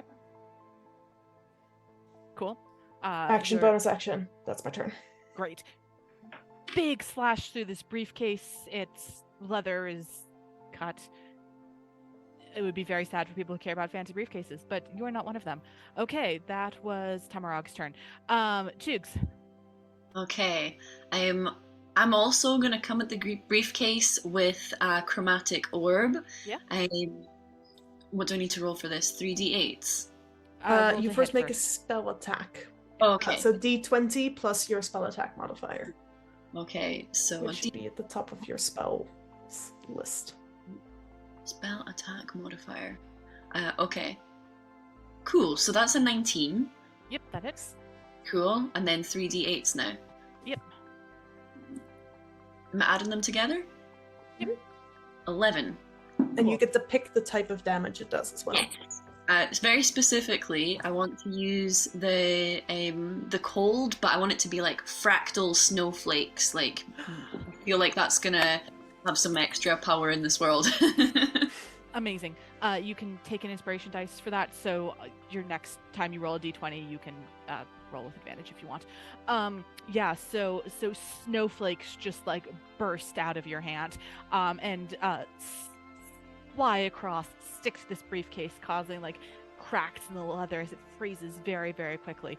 I've already forgotten the number that you told me. I was getting too excited about fractals. What did you say? 11. 11, great. Yeah, this briefcase is not looking particularly good. Is that the end of your turn? Yes. Great. Elle, it is your turn. Elle is going to take Elle's elbow and smack down on the briefcase to stop it from spinning and have it hit the floor. And then Elle is going to hit the floor and turn up the buckles and fling it open. What do I need to roll to make that happen? Amazing. Would that be an It could only acrobatics? happen if you're trying to restrain it. So yeah, let's make the first attack be a grapple check. Okay. You're gonna make it. Yeah. You're trying to That's be the an 18. Yeah. Okay. Cool. You slam it to the ground, no problem. Yeah, roll a normal unarmed strike. Roll an unarmed strike. That is a 24 to hit. Yeah. Start tearing into it. What's the damage? Does it open? Like click open? You can't seem to get the whole thing open, but you can tear. You can certainly open up the clasps, and you can start tearing off like the buckles and the. Okay. All right. So I will carry a do. briefcase. I don't really know what's on it, but like handles. So that is 9 points of damage. 9 points of damage. Cool. And you have it grappled, so it's yeah. It's restricted. Okay. Great. Is that the end of your turn? Yes. Great. Okay. It is now its turn. It looking very terrible. Starts trying to spin sort of in your grasp, Elle. And you can see from sort of inside, or I guess Elle's got it on the floor, so you can see from like underneath Elle, this sort of like ball of light just sort of rises up to the middle of you, right in here, and then explodes. I need you to all make dexterity saving throws, please. Okay. Thanks. 15. That's safe. No. 4. That's fail. Alien, you can roll with advantage. So you can roll a second d20 and take the higher. I got a 14. nat 1. Sorry, Okay. what did you say? 14. Save? So with the advantage one, that's a 16. Okay, so yeah, so 3 saves and a fail. So yes, most of you are able to duck out of the way and take only 3 points of radiant damage. Tara, you're very big. I'm sorry. You take all 6 points of damage. I'm gonna use my reaction to use my stone's endurance to reduce that by 1d12 plus 3. Cool. So I will reduce it by 5. Amazing. But I get like a little cut over my eyebrow. Ow. Ow. How dare you. Okay. But that is its turn. Jonathan. I'm going to use my last level 2 spell slot to cast Sleep at it. So I roll just an amount of hit points, and if it has under, it goes to sleep. So at level 2, I roll 7d8 for that one. Ooh, that could have been better. All right. Do they have over 28 hit points left? Or else they don't fall asleep. Yeah, they're definitely under 28 points. On the other hand, they're a briefcase. They're kind of immune to being charmed because they're a briefcase. Okay. All righty. Well, that didn't work, everybody. You should keep hitting it. And then I will go hide. All right. So Jonathan sends this very powerful spell that would put the mightiest enemies to sleep, and it's an object. I'm sorry. Really sorry. Okay. That is Jonathan's turn. Too many tabs open. Tamarog. Okay. Right. Once again, I will activate the ideal gas law on my sword, and my sword will once again catch fire as these runes light up, and I'm gonna try to hit it again. Yeah. Also, sorry, I had your name wrong on this map, so I've been saying your name Oh, that's wrong here. okay. It's Taramug. Yeah. Yes. That is a 17 to hit. Yep. If it's an object, do they do more damage when they hit it when they're in their giant form?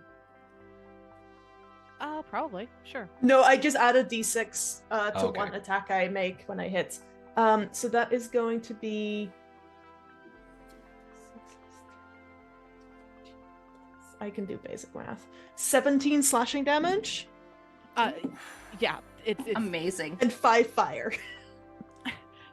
Yeah, so you know you get it's currently under L and you have to work a little bit to not hit L, but you're able to, and man, you destroy the thing. There's a burst of fire afterwards. L sort of has to leap out of the way.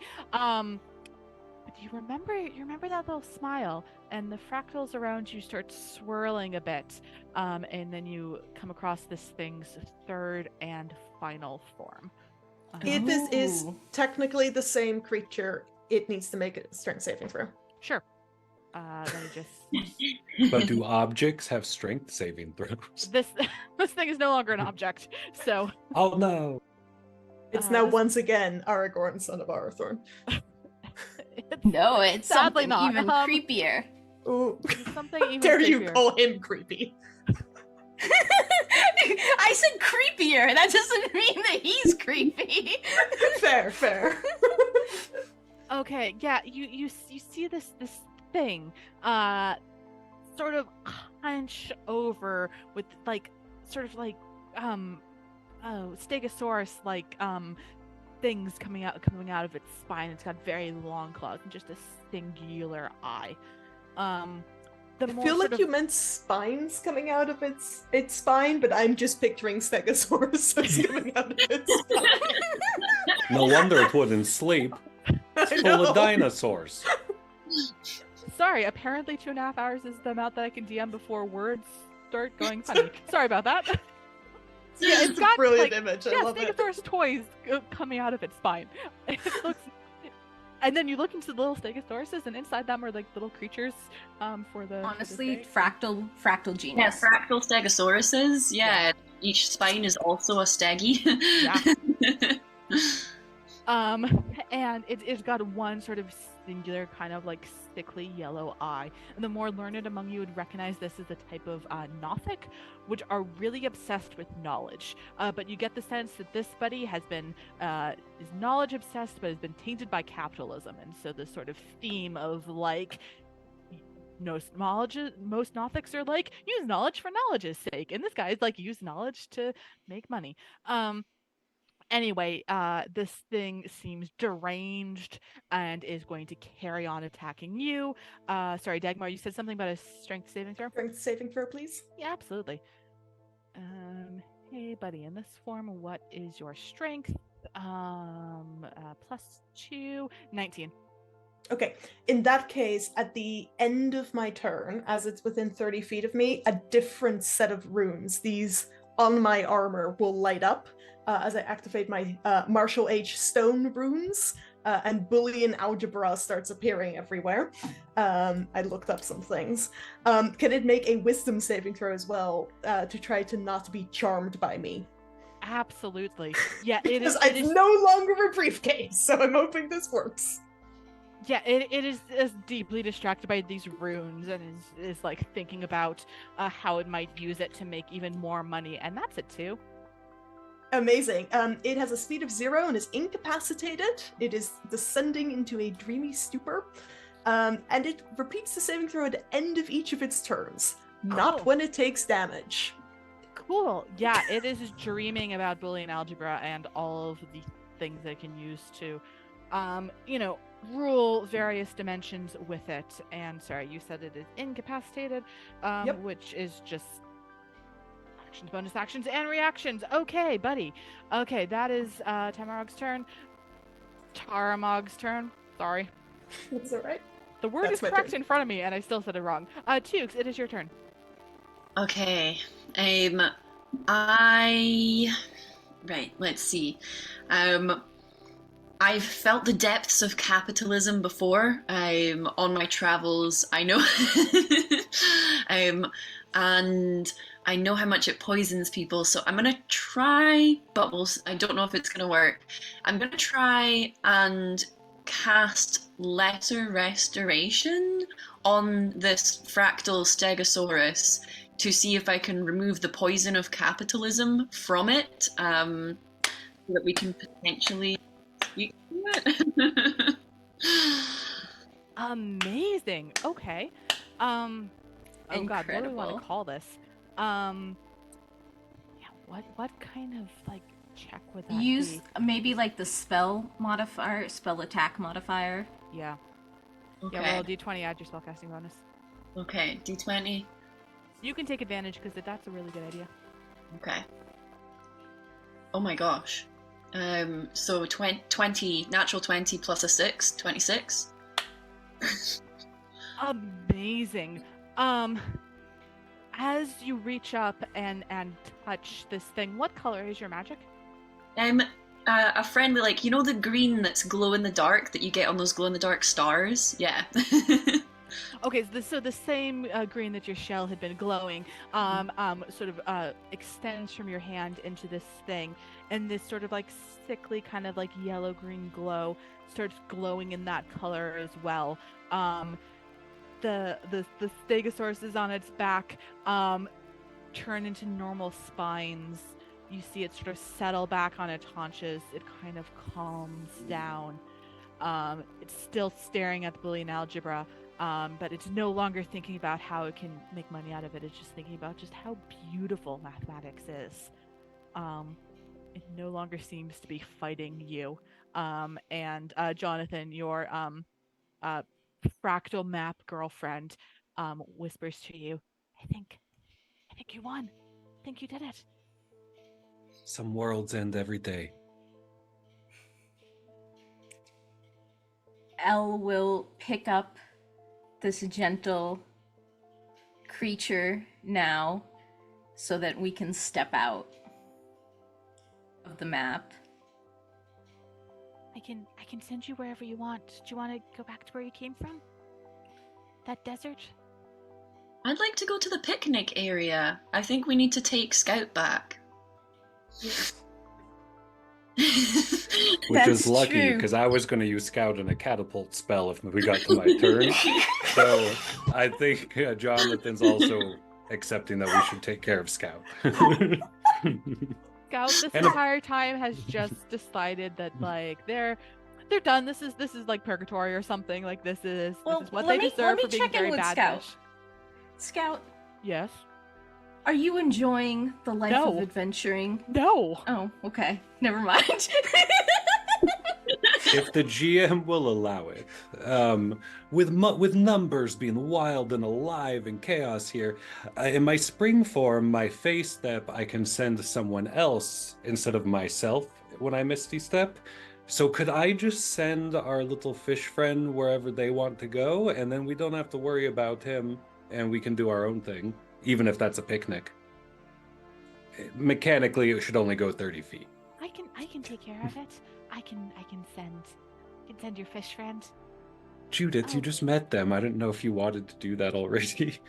I want you to give all my friends rides.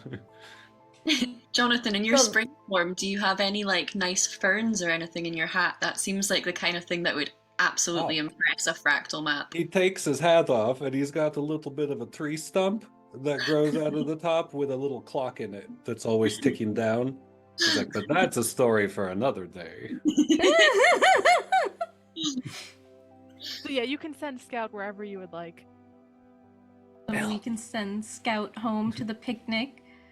Where is Joe gonna go? As Joe you're just, like, sucks. holding Joe in your arms. Yeah. Where would you like to go, Joe? Joe sort of like perks up, and if you'll allow it, we'll jump out of Elle's arms, and we'll go over to the cloak that Jonathan has with like all of the notebooks inside, and just starts like sniffing at the books. Okay, all right, little Oh, Joe. Jonathan, you've gained a girlfriend and a boyfriend. It might be her son. Not sure. He thinks about getting reduced, but he put it in a Cheeto bag. But he's not going. Absolutely not that big. It's not like that. Good, because I don't want them living with us. That seems mean. I'm all for abolition. The circle. Send him to the astral plane where he can look for knowledge. That's a good idea. And he vanishes as well. And not breathe. Oops. Science isn't math. We're fine. Yeah. Where So do we the want four to of you go? want to head back to? where We'll you head been? back home. I mean, don't we think could- I ever paid for Adventures that to go on. Back to the bar.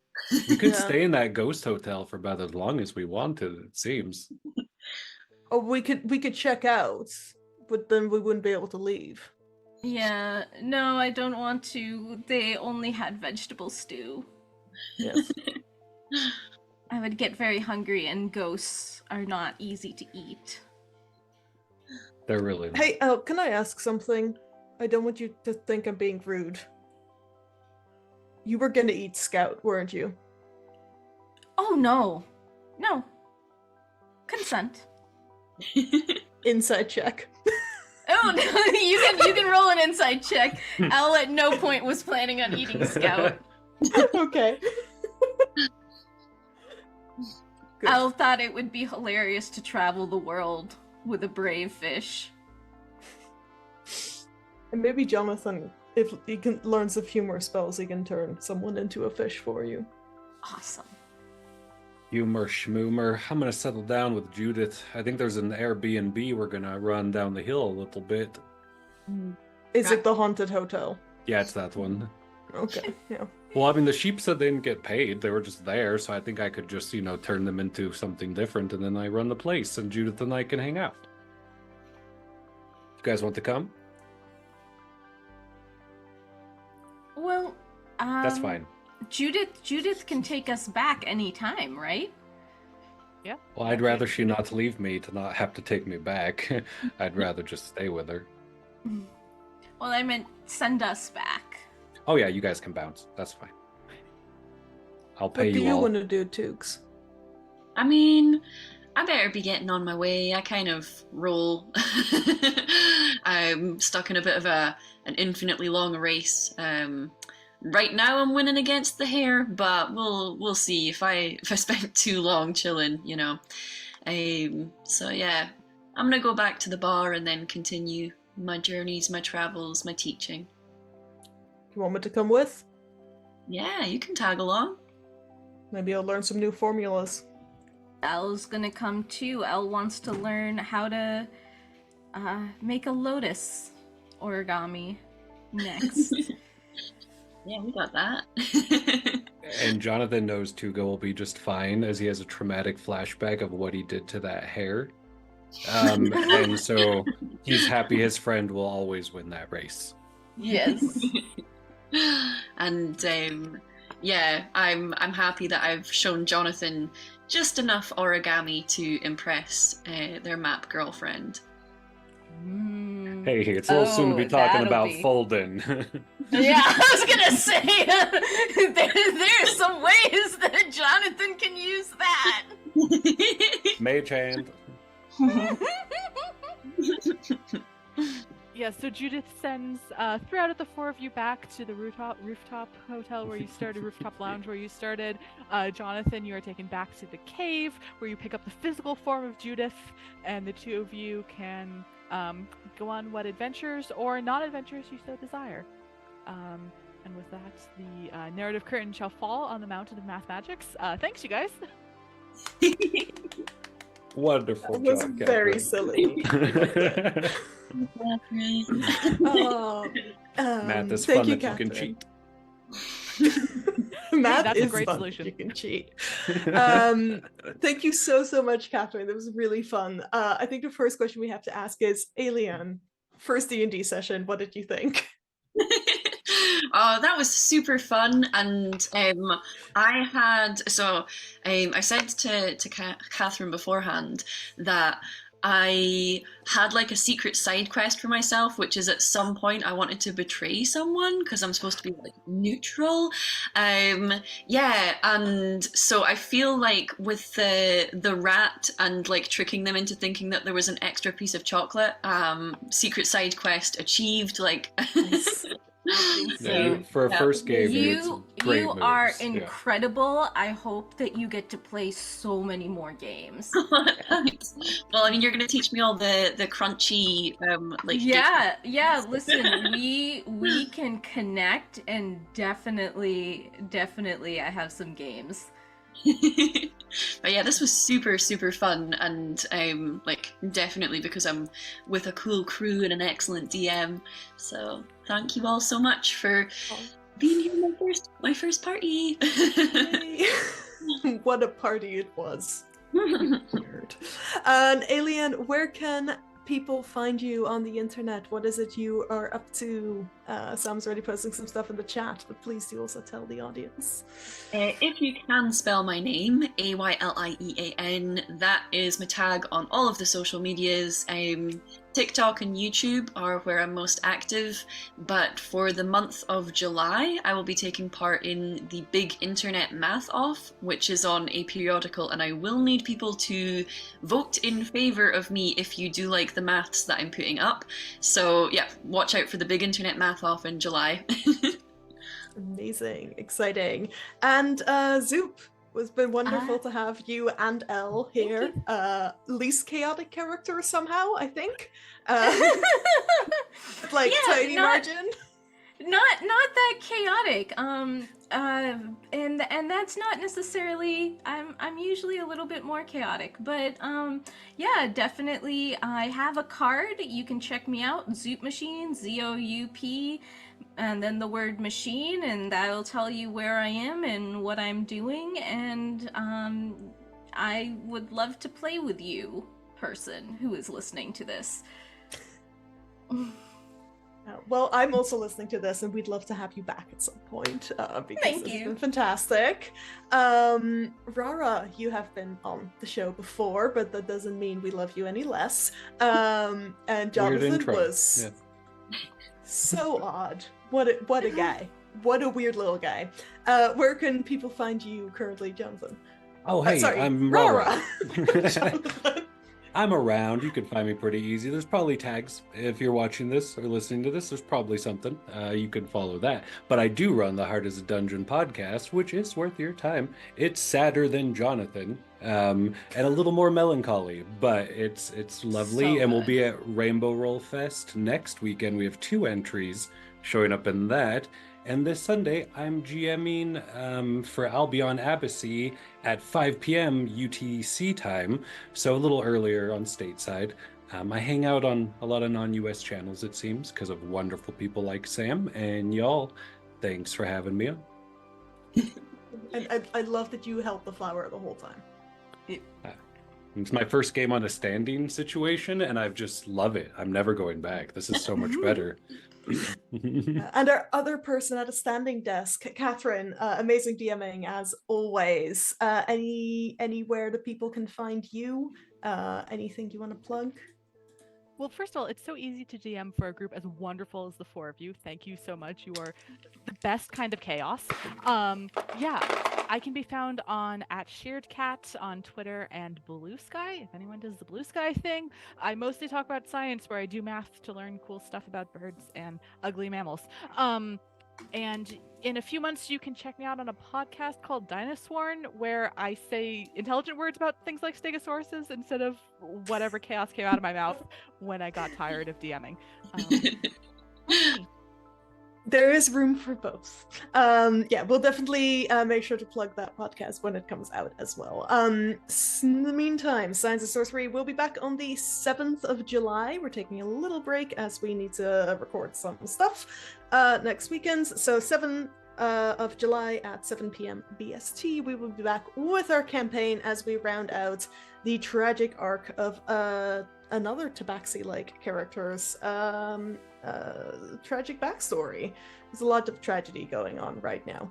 And dick jokes. I don't know what's happening anymore. Beyond that, there are still tickets available for the Science and Sorcery live shows at the Royal Institution in London on the 27th of July.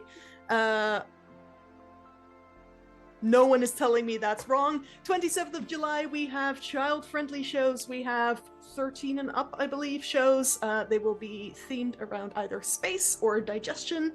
So go and get your tickets and come watch me, Sam, Rachel, and Khalil as we besmirch the Faraday Theater or something. I don't know. We'll find out what happens then. So we'll hope to see you all there soon. And thank you again so much for watching. We'll see you soon, folks. Good night. Bye.